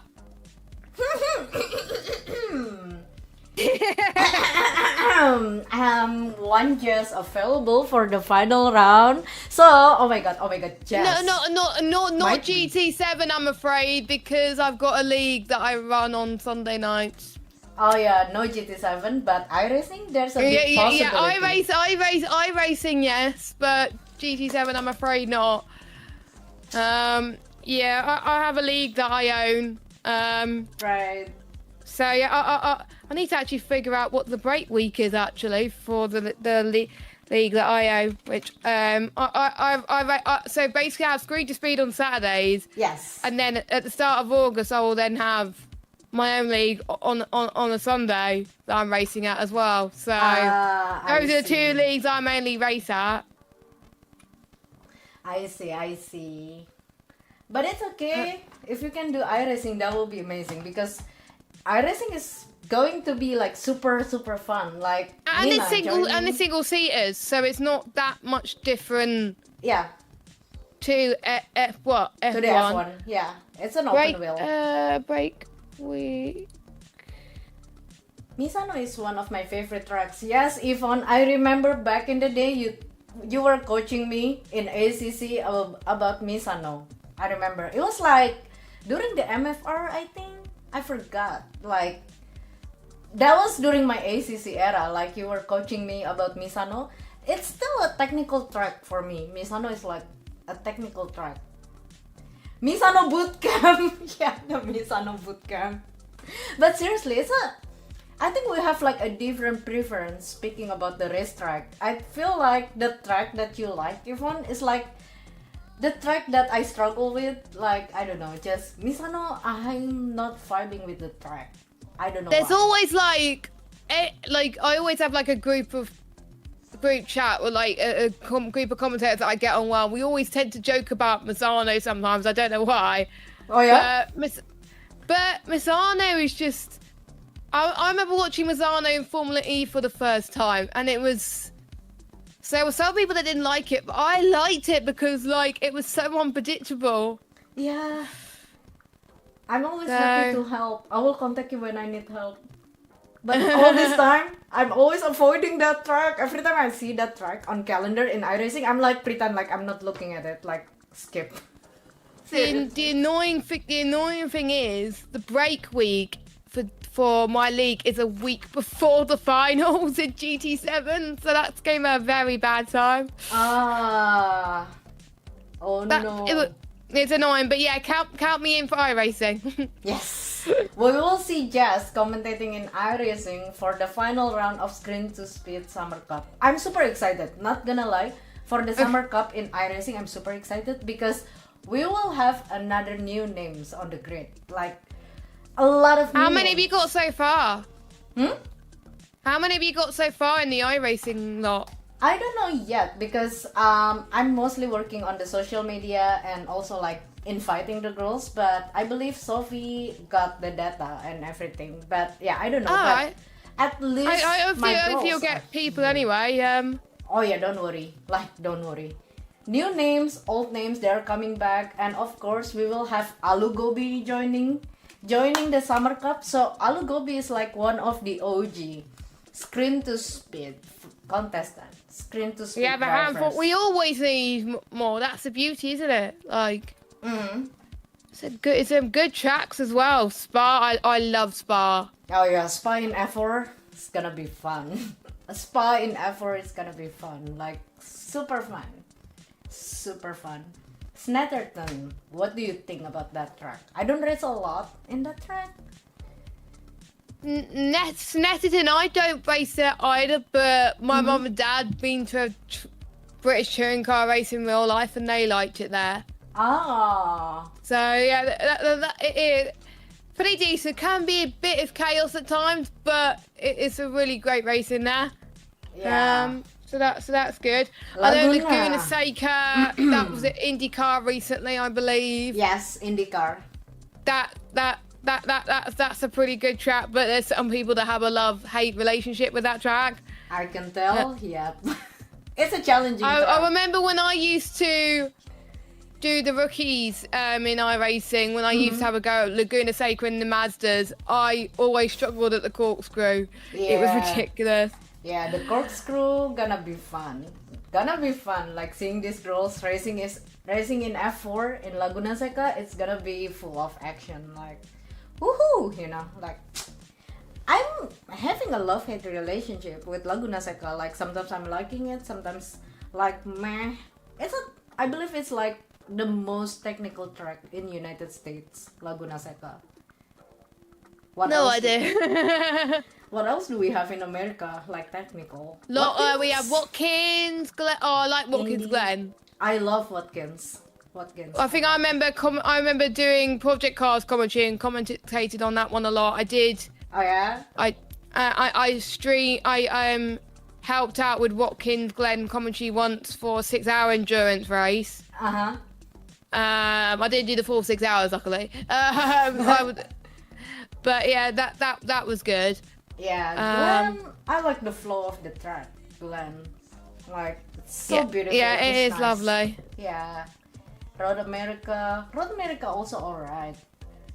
Oh yeah, Sebring is a tough one, but I'm with you, Elz. Sebring is tough. Like, I think I remember learning Sebring once in iRacing when I just had to go, and I remember how tricky it was trying to remember the line and everything. And yeah, respect the you could probably tell why I gave up on iRacing sim racing. Why I was give up? nowhere near competitive. I was just spinning all the time. And again, it's always good to have something you enjoy, and that's F1. So. And everybody can have like a different sim of choice, and that's what makes it interesting. Because Yeah. if everybody playing iRacing, then I don't know, like it's fun, but I just want to see If something more. everyone plays sim racing, you're not good at sim racing, iRacing. You're not Uh-huh. going to attract the people that are just starting out and thinking, well, finding a sim that Yeah, is for like a simcade, for example. true. Sophie was right. Sophie mentioned it earlier. Like GT7 and F1 is like a great. Basically, those two games are a great game to start with for everyone Yeah. who wants to get into sim racing. I'm starting from Gran Turismo. Like, yeah, I think I will give up if I jump right into iRacing as my first sim. Like, I would cry and give up, I think. Like, yeah. So I by do the way- have GT7. I just Oh. again haven't had the time to play it. I have annoying. GT7, but yeah, I just haven't got time to play it. Like, I don't know. Like, once I stuck with one game, I will like stay right there. Like, oh my god. Yeah, same. Yeah. I'm like, what? Once I've started learning F1, I'll stick to F1. And what about you, Gobi? What's your sim of choice, Gobi? I'm assuming. I think I know the answer, but I just want to ask. I think it. I know the answer as well. Yeah, I think I know. I think I know the answer. Because I've seen her videos, so it's kind of obvious. See? See, I knew it. ACC. Yes, I was right. Let's go. I was right too. I was about to mention R Factor actually, Gobi. I was about to mention R Factor. Oh, I tried R Factor once and it was, I kept spinning. Oh yeah. But I'm going to Formula E London in a couple of weeks, and they have an esports arena, Oh. and they're gonna have Formula E sim rigs with R Factor 2 on it. So I'm definitely having a go. Yeah, you should. You should. So Interesting, by the way. Gobi, I used to like the ACC, but since I got into iRacing, because iRacing got more options, like more disciplines in racing, I kind of like, yeah, but it doesn't mean I'm hating the ACC, but at this point, I don't know how to drive in ACC anymore because I've been driven a lot in iRacing. And if I go back to ACC, I was like a noob, like a complete noob. Like, need time to get used to it. I think Artemis also said that last week. Like, yeah, I remember that. she will take like, I don't know, like the first few hours just try to get used to the physics of the game, and then after that she's like, oh yeah, I'm good to go. I was like, wow, Arte gang. I'm an Arte gang now. Like, I love Artemis so much. Anyway, I met her in Jess. real life. Sorry, carry on. Oh, no, it's okay. You first. I met Artemis in real life for the first time in Milton Keynes last year, and she's so good in person. Yeah, So bet. lovely in person as well, and just so funny. Yeah, I bet. She's like fun to be around. Like, Yeah, she is. She's lovely. like there are some type of people that once you talk to them, you will feel like, okay, I can hang out with her or with them, you know. And for me, Artemis is like one of them. Like, It was surprisingly natural when I first met her for the first time. It's just like we already chatted online, like in text, and it wasn't awkward. yeah, It I was would love to meet her in real life one day. Like, oh, God. fingers crossed. Yeah. Anyway, Jess, so let's go down to the last 3 questions about F1 before we end the podcast now. Hi, Twisted Mexican. Hi. No worries. We are having a chat right now with Jess, Jessica Ball, the F1 drivers, F1 sim drivers. Welcome in, Mexican. It's okay. And happy almost weekend. Happy almost weekend to everyone. I'm so happy. Like, it's almost the weekend. Like, almost one more day, and we will enjoy our weekend. So, by the way, Jess, let's talk about F1 a bit. So, do you think women will get an F1 seat one day? Like in the near future? I really do hope so. And with the addition with like F1 Academy taking forward and with more females having a chance in multiple series too, I think we're in a good position than ever to get the first female into F1 for a very long time.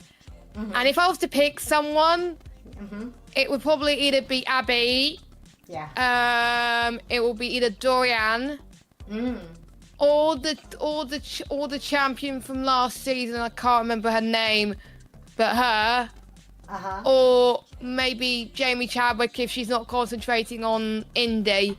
So there's plenty of females that I think could get there with the right sponsors and right money and with the talent, which they all have really. So I think we're in a much better place than previous years just to welcome female into F1, and I just hope that they don't get judged as much because the social media is cruel sometimes, and Yeah.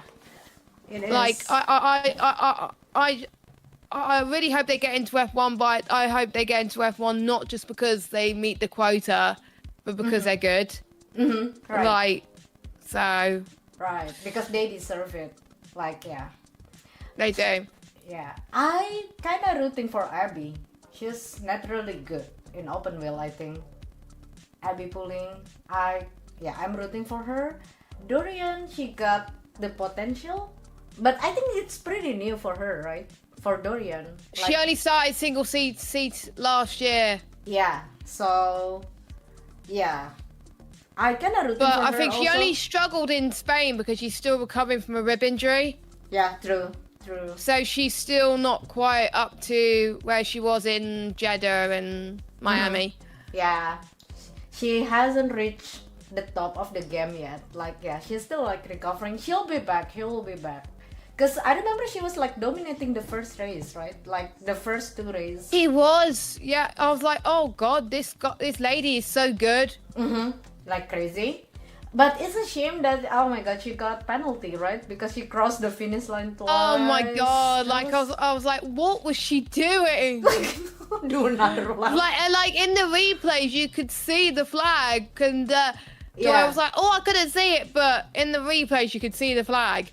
Yeah. And the team did not tell her because majority of the time, so I know with the F1 Yeah. races that I watch and watch the team radios for like a few days after, they're like, oh, that's the checkered flag, you finished P9. Oh my god. Dorian is in Jeddah is so me. It's so you. Meanwhile, me, you know what? I slowed down before I crossed the checkered flag because the white flag, I thought the white flag was the checkered flag. So Oh my god, I've done that many a times when I've been commentating, and I've yeah. always thought it was the last lap, and then my co-commentator was like, no, Jess, it's not the checkered flag yet, you still got one more lap. And I'm like, oops. oops. We all been there, done that. So yeah, it's a common mistake for everyone. Like, yeah. In sim racing and commentating. And sim racing and commentating. Yep.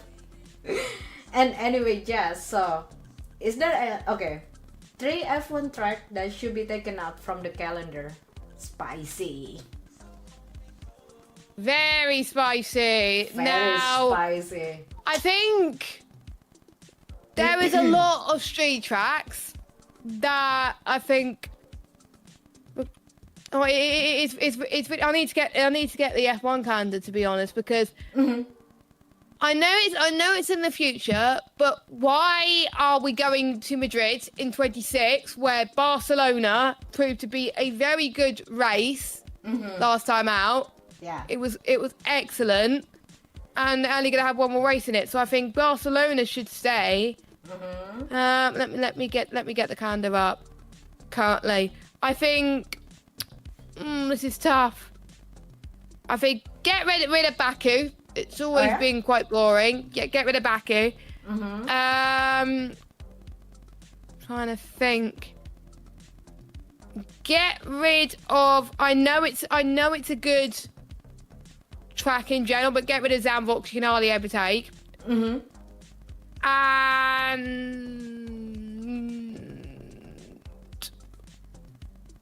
Monaco if they don't fix the cars. Yeah, I think the car is a little bit too big for Monaco. Like the F1 car is like growing up, like getting bigger. Yeah, exactly. Because in Formula E, I always look forward to when Formula E go to Monaco because the cars are just right and you get overtakes. So it's not the track, it's the cars. So, Right. yeah. So Baku is like always a boring race for you? Or like most of the time? Most of the time, remember the last Monaco race, which was this year? Oh. There was a red flag at the start. And then nobody pitted after, like, because there was a rule where you can pit under red flag and all that, which meant nobody pitted for the entire race. And for the first time in a while, we had the top 10 finish exactly where they were at quali. No change. No change. No change, and there was hardly any overtake. It was the most boring race. I fell asleep halfway through. Yeah, how do you overtake in Monaco with this F1 car? Like, Yeah, so it was big. one of the most boring. It was one of the most boring races of the season. So if they don't fix the cars, they should get rid of Monaco completely. I know it's a historic track. I know that. But we didn't get good racing at all. They're not racing, like driving around. As long as Verstappen is racing in F1, Zandvoort will stay. Yeah, fair enough. It's just like there's certain tracks that should be there that is not. That there could have been a better replacement. But anyway. What about Las Vegas? Do you like it? The Vegas race? It's a bit of hit and miss. I thought it was a pretty good race. The race was good. Yeah, I think last year. Yeah, the rate, because I think we all had low expectations, didn't we? Because of the troubles in FP1, if you remember. Yeah. So, but it was generally a lot better than I was expecting. It was a good race. It was a good first edition. So I think Las Vegas should stay because once they got going, as in the weekend, not the race itself, because the race was brilliant. Right, Once they got going, Las Vegas was brilliant, and of course they're trying to grow the market in the American continent anyway. Yeah. So I think Las Vegas should be kept there just to help them with that. And the Las Vegas Strip, racing at the Las Vegas Strip, when you're watching it, it's amazing. So I want Las Vegas to stay on the calendar, knowing me now that the race is going to be absolutely boring this year. But right. you know. Yeah, Vegas was better than we all expected. Actually, the race. Yeah, the FP1. Yeah, I was in Vegas during that week with INIT Sports. So That's so cool. Yeah, I saw that they throw like a red flag, I think, in FP1 because Carlos like hit the, what do you say, the hole, something like that. I forgot the name, but yeah. But the access, speaking about the race that is happening on the street in the city, like the main street in the city, it can be a little bit not efficient for the race fans. So yeah, I mean, I cannot expect anything. I mean, and it costs a lot of money as well, and people are not able to see the sights of Las Vegas that week. Yep. If they don't like F1. Yeah, in hotel room they have the price is like crazy. Speaking about the hotel room, and also some hotel need to close the window, like cover the window, so the hotel guests. Yeah, so they don't see the action. Yeah. Unless you pay for like extra price. Yeah, because I know in Silverstone we have a hotel which is right by the circuit, but wow. But there's a hospitality package that you pay. You have to pay to actually. You actually have to go to the Grand Prix. You can't just book a hotel that weekend and expect to see it without paying a. Yeah. See the F1 car goes. Yeah, exactly. So I can understand, but it's a bit, if people just want to see the sights, because Las Vegas is massive. It's crazy. Vegas is crazy.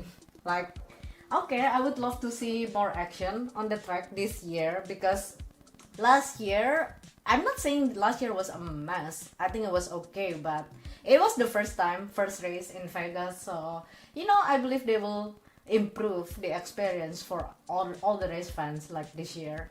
I mean, F1, I believe, like, yeah. They want to give like the best experience for people. The broadcast and everything is like on point. That's what I like about F1. Like watching the F1 is like, wow, so professional. There were a few times where they were missing out some overtakes though, which should have been shown. But there we go. Yeah? Oh yeah? Oh yeah? Huh, okay. Yeah, that like I think it was one point in F2 where they were they were showing some fights at the back where there was a fight near the front where we could have watched. Oh, I see. And because obviously I'm a commentator, I'm the one that gets so frustrated. Like, why aren't you showing this fight? Like, it's for the lead, and they're not showing it. You as a commentator was like, you should have shown that. Well, it's not the commentators' fault because they don't change the cameras. They get what they're given. So, right. And they probably have to say professional. That's probably why they can't say, why aren't you showing this? And anyway, Jess, speaking about another track in F1, is there any track that you would like to see coming back into the calendar? There is one track which it's been on my mind for ages. I want to see coming back. Hockenheim. Oh, Hockenheim is always a good track. There's always been some classic races. I do remember 2019 where the weather was just so crazy. But even before then, you could go side by side through a lot of corners. I remember it being on the old F1 games, and I loved commentating on it, and I loved racing it. So I would love to see a trip back to Hockenheim again. And we've not had a race in Germany for a very long time, so it would be good to give the German fans a track for them to go to, because it's a bit unfair that they haven't got somewhere that they can go to an F1 race. And Hockenheim is just always fun. Hockenheim is in... Where's Hockenheim? Germany. Oh, I see. I just realized we don't have any track on F1 that is in Germany. No. Interesting. Yeah, the closest is like in Holland. Belgium, I think. Or Hungary. Hungary, yeah. Interesting. Well, it might be Belgium, actually. Yeah, Belgium for Spa. That is like the closest for the Germans. It's so much cheaper to go to Hungary and Belgium than it is to go to a track in my home country. Oh, yeah? Yeah. It's crazy. You could either get cheaper flights, hotels, and a race ticket in Hungary. You get it way cheaper than an actual race ticket at Silverstone. And Silverstone is like one of the expensive one, you say? Yeah, it is. Yeah, it is. There's some tracks that keep it at one price and stay that way. No. Silverstone, they always bump the price up like every so often. Oh, interesting. So it starts off at like one price, and then if you don't like if you decide to buy it like 2 weeks later, you're like, boom, you're wasting like 200. You could have saved like 200 extra quid if you bought it earlier. It's ridiculous. Interesting. So Silverstone is like one of the expensive F1 weekend. I paid, I think last year for grandstand seat, I paid like 600, 700 quid. Oh yeah? What? For a grandstand? Yeah, for a grandstand seat, I paid 600, 700 quid. Wow. For Friday, Saturday, and Sunday. Friday, Saturday, Sunday. Okay. And what about the Hungary? Hungary is like a lot cheaper. Let me have a look what Hungary is. Hold on, 'cause I heard it on Twitter. I know. Hungary GP tickets. There we go. Come on, load. It is. Well, it's hard to tell because the 3 days is sold out. When is the Hungary race? Is it like in a few weeks from now? It's the 20th and the 21st of July. Oh, yeah. Yeah. Hold on, I can compare one-day tickets because one-day tickets are available. One-day tickets are around about the. Actually no. One day on a Sunday. Hold on. I'll do actually no. One day on a Sunday is about 170 euros. On a Sunday in Silverstone, £309. Wow. That's a lot. Yeah, I just googled I searched like F1 tickets from expensive to the cheapest. Yeah, UK Grand Prix, the Silverstone is definitely on the list. Yeah, it is, and and it's about a week until Silverstone, and they haven't sold out all the tickets yet. Oh yeah, yeah, it's pricey for a weekend. So it is, and you got to spend it on hotels. You got to spend it on food as well. You're probably going to be spending over like £1,000. Yeah. For the weekend. It's ridiculous. The cheapest is Hungary. Hungary is like on the list for the cheapest, and Azerbaijan. Is that Baku or not? Yeah, that's Baku. Yeah. Oh yeah, Baku that's usually quite cheap. Yeah, which I'm quite surprised about because it's a street circuit. I was expecting to be a bit more expensive due to it being a street track. Yeah. So Monaco, UK, and Las Vegas is like 3 of the most expensive. I do expect Monaco to be more expensive because it is Monaco. Yeah, it is Monaco. Yeah. Yeah. But the Spa and everything, Spa is like moderate. I think like it's okay for the price. I think for Spa. Monza. Yeah, Spa's pretty good. Yeah. I don't think they will sell all the tickets for that price.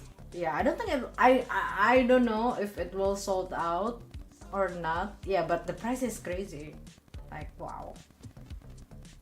It's just insane. Yeah, it is.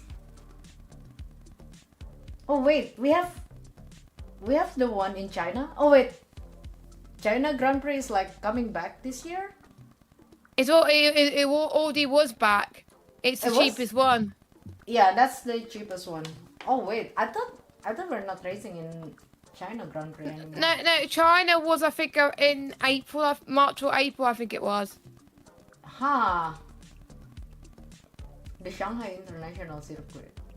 Yeah, Verstappen won the race and yeah, Checo third. I see. Lando is going crazy this season. Like, Lando Norris. Lando has been so consistent. There's been a few times where he's just missed out on the victory, bless him. Like, he always... Like, now he's got that first win. If he's so close to a win, he's so gutted that he missed out. Yeah. In Barcelona, he was starting pole, right? I think he was starting pole, but he had a rubbish start. And that's why you say it, like you really need to nail the start in Barcelona because if you mess it up, it's hard to catch up. It's hard to catch up, yeah. I see. If there was a few more laps, Lando would have got Max, but... Yeah. So he messed this start. We already know who's going to win Austria. Oh yeah? Who's going to win? Well, it's the Red Bull Ring, isn't it? Oh, well, yeah, it's Red Bull Ring, true. Yeah. And then if Max doesn't win, I will be very surprised. But Max is going to win another championship, I believe, like this season. I think he will. Yeah, I think the gap's still quite massive. It's not as dominant as last year. No. Like there's people challenging him, so. But it's good to see like the competition is like getting spicy on the track. Like that's what we like to see. Like more competition, more. But you want to know the typical thing though? Every time that the drivers get closer and the team gets closer, we're getting closer to a regulation change. And it all goes back to square one. It happened with 2021.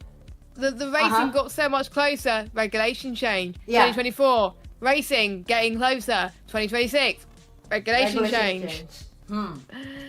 Is that like an F1 thing? I'm an F1 noob here. Is that an F1 thing? Like they change the regulations every so often, so they can hopefully make better racing. But yeah.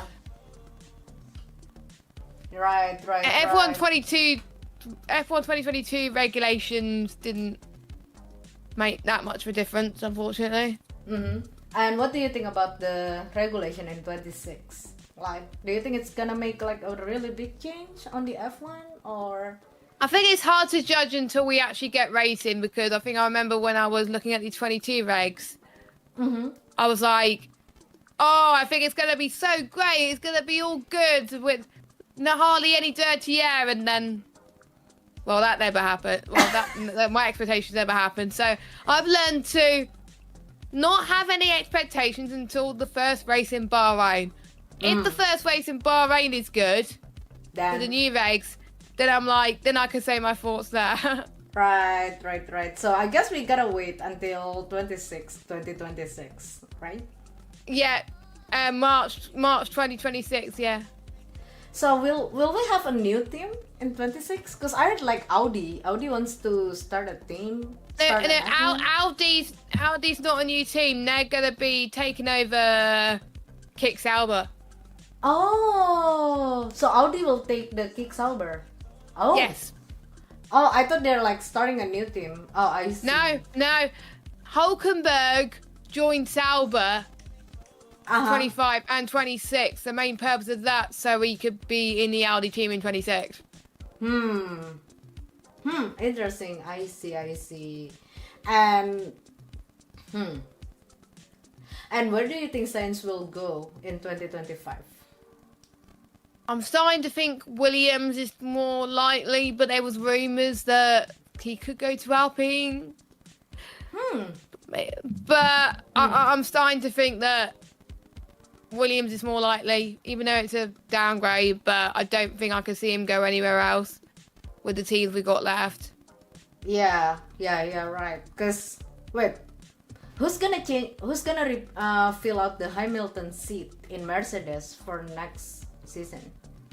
I think it's gonna be Kimi Antonelli, even though I want it to be like Sainz or. But my dream is to see Seb Vettel back. Oh yeah. But that's never gonna happen. Oh yeah, never ever. No, well, we did see Alonso go back, but I know Vettel likes to be with his family, but I would like to see Vettel be involved in F1 again in the future, even if he's not racing, because he's a lovely guy. Yeah. I mean, if Sainz going to William, William does okay. Like, they're improving in the last few races, right? Like, Albon is crazy. Alex Albon is like crazy, and he's crazy. Alex Albon believes in the team, and I know he's extended, I think, till 26 or 27. I remember. So yeah. So I think the team believe in him. Albon believed in him. And Logan not gonna drive in F1 next season, I think. There's rumors that he's going to IndyCar. Oh, okay.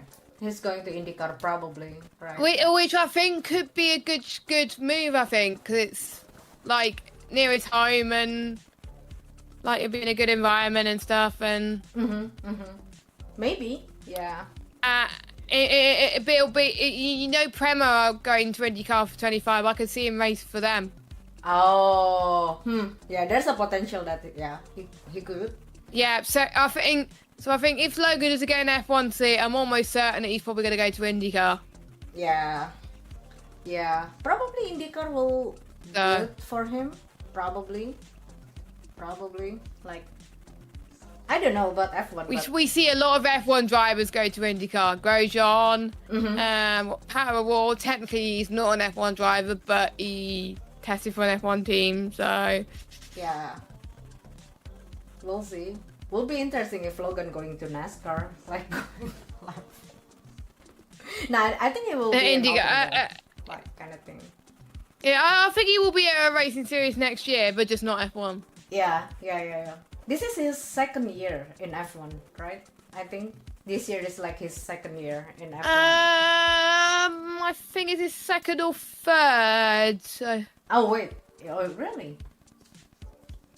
I think it might be his second. I don't know. It's probably his second. Yeah, it's his second. My bad. Oh yeah, his second year. 'Cause he joined in 2023. Yeah. Yeah. Who did he replace from William back then? I forgot the name. I forgot either. Oh, Latifi. Oh yeah, I kind of forgot about him. Like, where is he now? I wonder, like, where is he now? Oh, EP Jess. Oh my god, 2 hours. We've been chatting for 2 hours. Oh my god. Wait, it's gone. It's literally gone so quickly. I don't know. I think apparently Latifi's studying uni or something. I don't know. Oh. He's been out of the public spotlight for a long time. Right. I think after the drama in Abu Dhabi 21, he just doesn't want to be in Oh, what happened public to him? spotlight, which is fair enough. What happened back then? Yeah. He caused the last safety car Oh, in Abu Dhabi 21, which pretty much right. decided the outcome of the championship. Like that, there was a final lap. So just don't talk about that. Yeah. Okay. I got you. Oh my god. I not like I should start getting into the F1, but now I'm getting more context about the F1. So next time if I want to watch an F1 race, I will have more context because again, Yvonne and everyone, like every time I'm trying to watch the F1, it's always like early in the morning for me, for everyone living in America. On the other hand, I'm super happy that F1 is having like three racetrack in America in the calendar. Well, 2 of them are like not a permanent track, but it's okay, we accept that. Like Miami and I love COTA. COTA is like one of my favorite American tracks because of the elevation changes. And And the fact that you can just go side by side for so long. It's insane. Yeah, COTA is a great track in America. Oh yeah, when I said like Laguna Seca is like the most technical, I forgot to mention COTA back then. Oh yeah, COTA is like COTA takes a lot of time to like actually like master it, like really. So many corners. But it's so much fun once you learn to master it, though. It's brilliant. Yeah, once you know how to drive fast around the track, it feels rewarding. But yeah, I remember it took me like, I don't know, 10 hours in total, like trying to actually like driving around the track, like driving it. Super tricky. Anyway, Jess, so we are down to the last question, by the way. Down to the last question. Jean! Hi Jean, welcome in. Meet my dear friend Jess joining the INIT Talks today, but we are down to the last question now. So Jess... Oh, Jess, do you have any tips for finding your voice in a broadcasting? You have a beautiful voice. Yes, she is. Oh, thank you. To really get into broadcasting, just get yourself into like potentially smaller leagues to start with, just to build your ground a little bit. And then once you're more confident, then start commentating like in higher up series. Because the beauty of drivers like Gobi and all that, if you're a good racer as well, you would be like a good analyst, because there's always 2 roles in commentary, right? You get the one that calls the action, like the David Crofts. I don't know what you have in America, or who's your lead commentator for F1 or IndyCar or whatever. So you have the one calling the action, and then you have the one giving all the analysis on what's happening on what track and why someone's behaving in a certain way and stuff like that. I think Gobi could be good at kind of that, so you need to find your commentary style that way. But in terms of voice, I don't know how I have a good voice. It just takes a bit of confidence, and again with sim racing, it just takes a bit of time. I've learned from some of the best commentators in sim racing, and I've given some advice back to future commentators that want to commentate too, and they benefited from it. So just start small. It's okay to make mistakes, and what you've learned in sim racing can help you with your knowledge as well in terms of commentating. That's the answer, Gobi. Thank you very much for sharing, Jess. Because I always adore someone who can do a commentary for a race, because I feel like you really have to have like a lot of knowledge about the track, about the cars, even like talking about the standings and everything. Like there's a lot of aspect that you need to learn about the sim as well. Yeah, about you've got to the learn sim. about the sim. Mm-hmm. Yeah, it takes a lot. Like I really adore those professional commentary in esports championship kind of thing. Like because I'm doing like that'll be one of my dreams as well, to be commentating like on F1 esports or like a big esports championship. But that would take a while. But I think if you're good at sim racing, you would be perfect. If you want to get into commentary, you'll be perfect in the like analyst role, where you still commentate and still commentate on the battle sometimes, but your main focus is bringing in some context to the stream as to for new people as to why the car's behaving in a certain way and why someone is struggling. So right. So having a confidence is like the big key by being a commentary, like being a commentary. Like you really have to have a confidence, right?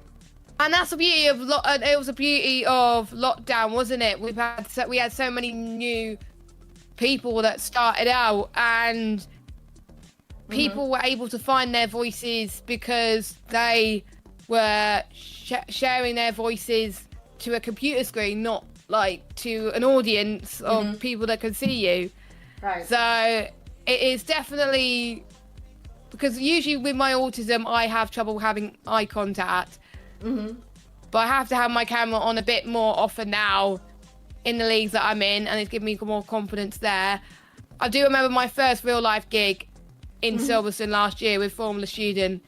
It was nerve-wracking because you could see in Cops Corner, you could see people watching, and you had the other commentators saying, "How's everyone doing?" and they were all waving and all that, and I was just so scared just to get it wrong. I would feel hella nervous. The beauty of real life commentary is you're bouncing off each other because you can see it in the room as well, but it's a lot harder to do virtually because you're in a Discord call like this, and it's hard sometimes. Right. Maybe I really hope one day I will get a commentary gig just to get the experience, how it feels to do a commentary for an esports event. Or that would be good. Yeah, it's nice to get a new experience, and that's what I like here in gaming and sim racing, because you can try out everything, like different gigs. Like sometimes I can be a sim racer, I can be a content creator, I can be right now I can be a host. So who knows in the future, Jin, Gobi, I will do a commentary in the future, like Ash, like Jess. That would be good. That would be I think the one thing I'm good at as well is I like to get more experience in actual hosting in the future as well. Yeah. That will be my dream in the future as well. But obviously commentary is what I'm strong at. But if that falls back, I'll be down to watch that. And of course. By the way, Jin, guess what? Jess is a sim racer commentator and a content creator, and she will be the commentator for the final round of Screen to Speed in iRacing. And guess what? Screen to Speed Summer Cup in iRacing Time Attack is starting off this weekend. So girls, if you haven't registered, don't forget to register on screentospeed.com, and let's go racing with us. We're back in iRacing, and on the final round we will have double Jess, let's go. Double Jess, double trouble, double the fun.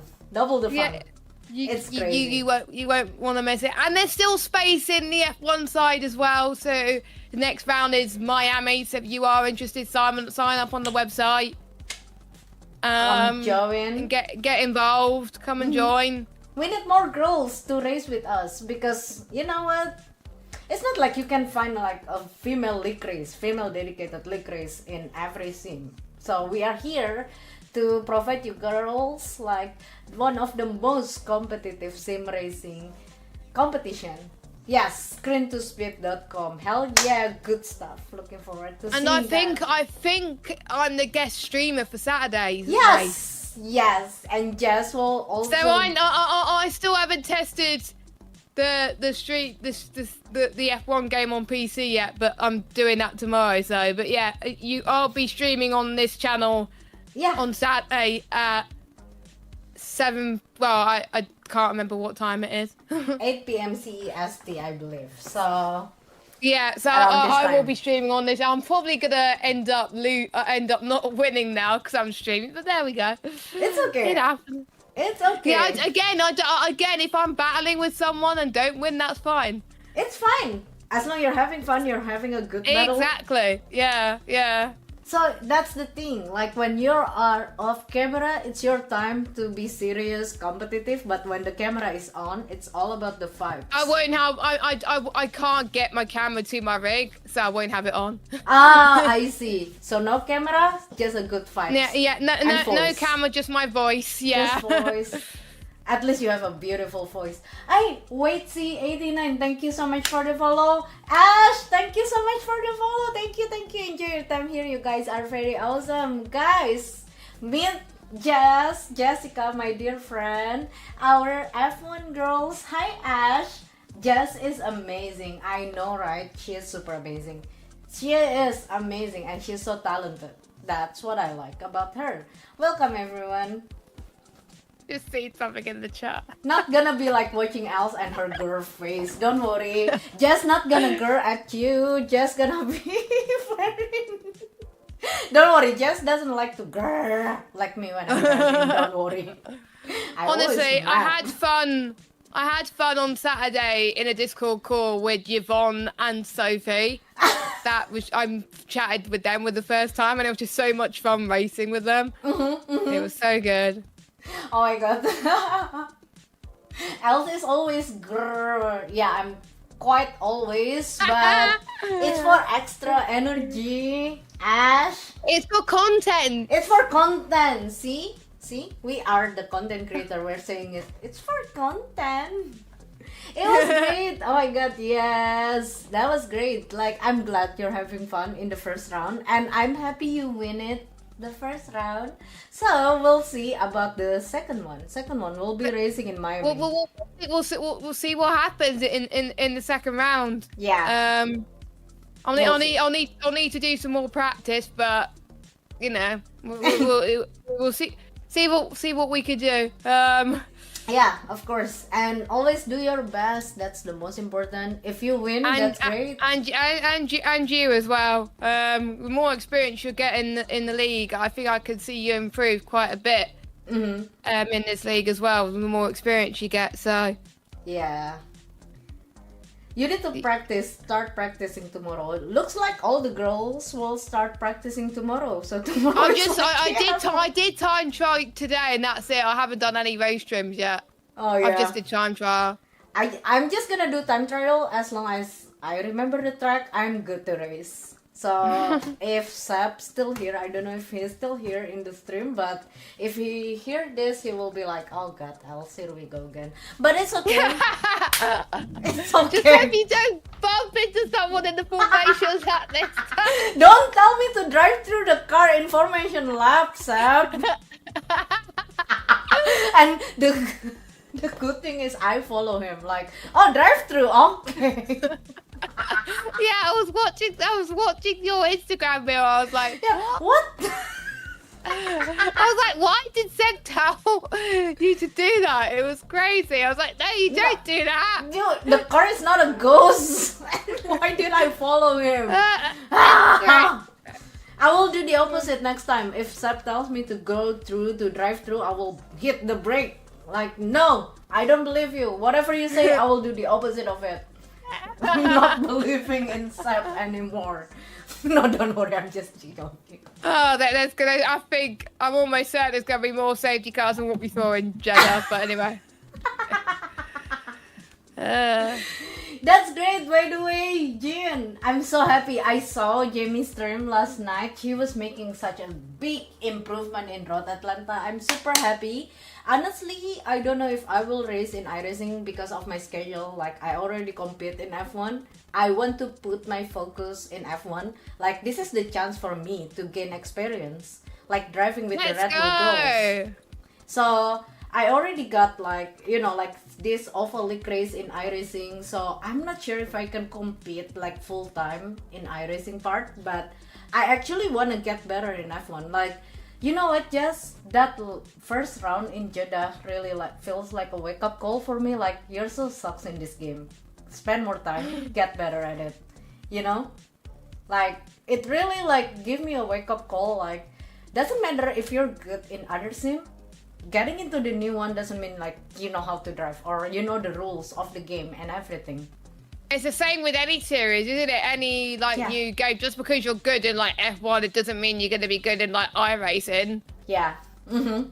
And vice versa. There's probably some people that are better in iRacing than they are F1.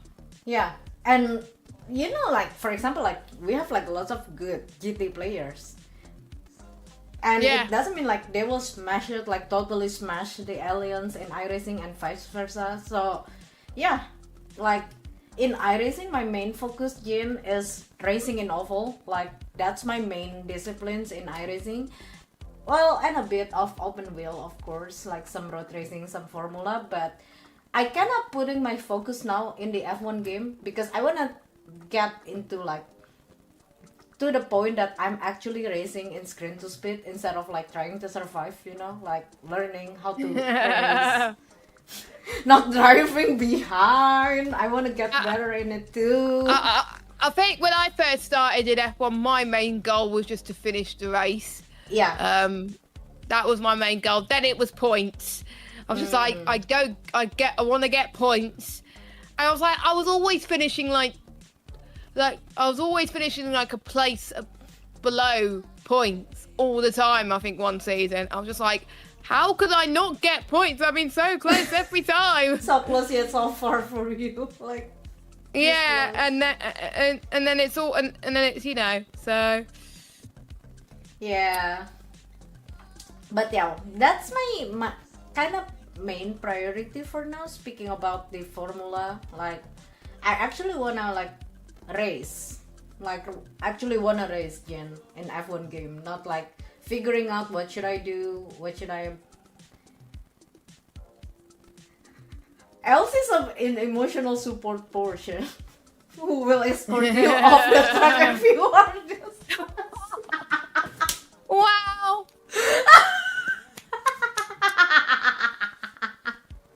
Ash, what are you doing here? Ash. I'm like an emotional support teddy bear. What do you mean, Ash?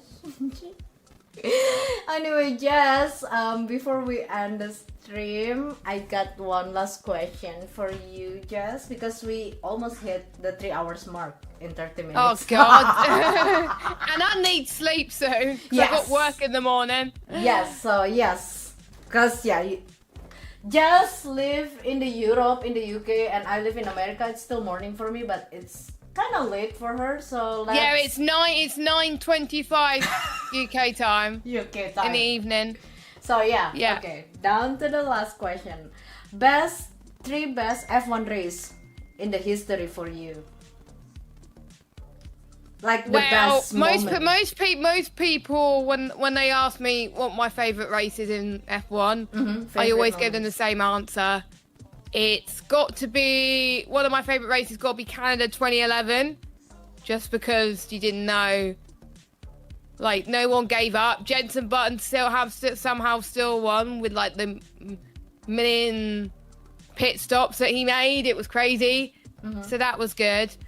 I liked Suzuka 96 because Damon Hill won his first world title. But yeah, Canada 2011 took by me, in my opinion.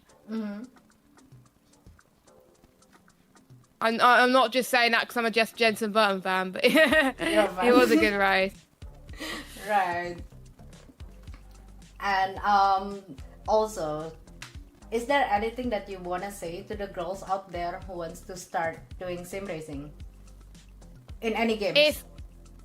If any female is thinking about racing in any sim game, but they're not sure whether to do it, there are people in all sims, GT7, iRacing, F1, ACC, that have different skill levels. There's people running with no assist, but you could have people that are running with almost every assist you can think of. It doesn't matter where you start. We always started at the beginning, and we worked our way up very, very slowly, but in a good way. So just practice when you can. Progress at your own speed. Don't worry if someone is quicker than you right away, because you probably could learn from someone that is quicker than you anyway. So just go for it, because you probably learn a bit more just by having other females on track, and just do not be afraid if you're quick right away. So I would say go for it and sign up to any of our screen to speed leagues. Yes. It's great. GT7 doesn't start till August, doesn't it? But you still got time to sign up for that. But yeah. And also the registration for F1 is still open. So yeah, if you are playing in F1, don't worry, the registration is still open. So we'll see you on the next round, girls. Ash, you should get into screen to speed, Ash. Do it. Do it, Ash. Everybody join. And the beauty with the F1 league, you get an hour's practice as well before the quali. So if you haven't had time to practice before the actual round, you get an hour to actually session before the actual qualifying to practice, which really benefited me last time. Yep, for me too, yeah. Right. So yeah, even though I did practice before, I actually got a bit of a feel for like the tyres a little bit more, and I was able to practice with the tyres I didn't practice with before. So, but yeah, just have fun as well. Have fun, go for it. And there's people with all skill levels, so don't be pressured to running no assist if you don't feel like you're having fun. Just go at your own pace. Yeah. So I think first at the start, just do it. Don't feel insecure because you're not fast yet, because everybody start off somewhere. And yes, I started off slow. Me too. Don't worry. I don't even know how to finish a race in F1 if Seb wasn't helping me back then. Like, everybody start off somewhere. And Seb's amazing. Yeah, he is. He's amazing. Like, he told me to drive through a car once. So, yeah, he's amazing. Anyway, Jess, thank you so much for your time today. I will let you go in like soon because it's your bedtime, and tomorrow you need to practicing for F1 for the upcoming screen to speed. And I will give you like the stream keys, stream overlays, and everything like by tonight or tomorrow, so you can prepare. Oh, perfect. Okay. Yeah, make sure you check me out on the INIT Esports Twitch channel on Saturday. I can't remember what time. Will do. We will be the supporter. It's around about 6 p.m, 7 p.m ish my time. I don't know, but yeah, make sure you check me out then. Yeah. And if you haven't already, I know most of you do that already, but if there's a few people of mine in there, make sure you follow Elz as well on Twitch. She's lovely. She streams most evenings, and she's a lovely person. So make sure you check her out. And don't forget to follow us here on INIT Esports and at Jess Games 95, because Jess is streaming on Twitch. So if you want to see some action on the F1, like you want to watch and support Jess in her league race, feel free to give Jess a follow at Jess Games 95. And also if you want to keep updated with the upcoming INIT Talks or the upcoming round of Screen to Speed, you can follow us on social media at INIT Esports and at Screen to Speed. So thank you so much, guys. Thank you so much for hanging today in this Thursday morning for America and Thursday evening for everyone in Europe, UK, and everywhere. So have a good evening, Jess. Looking forward to seeing you again on Saturday. Looking forward to racing you on Saturday. Fingers So- crossed. Thank you so much, Jess, for your time today. And yes, I will see you on Saturday. Okie dokie. Have good luck with your practice and good luck with your race. Yep, you too. Yeah, we are going to start practicing like now, tomorrow. So guys, I will see you on the next episode of INIT Talks. Bye bye everyone. Bye, Bye. Jess. Take care, Jess. Bye bye.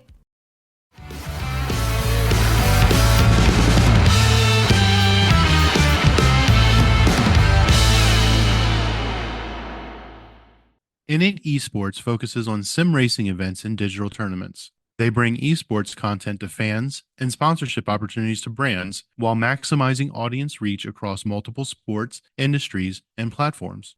INIT Esports is a woman-led company where diversity, equity, inclusion, and accessibility is in their DNA. And their platform aims to combat bullying and cheating to help make the esports world as safe and fair as possible. To learn more, be sure to log on to www.initesports.gg or follow them on social media at INIT Esports. Join their Discord, check out their YouTube channel, or follow their live content via Twitch. This episode has been brought to you by Grand Touring Motorsports as part of our Motoring Podcast Network. For more episodes like this, tune in each week for more exciting and educational content from organizations like the Exotic Car Marketplace, the Motoring Historian, Break Fix, and many others. If you'd like to support Grand Touring Motorsports and the Motoring Podcast Network, sign up for one of our many sponsorship tiers at www.patreon.com/GT Motorsports. Please note that the content, opinions, and materials presented and expressed in this episode are those of its creator, and this episode has been published with their consent. If you have any inquiries about this program, please contact the creators of this episode via email or social media as mentioned in the episode.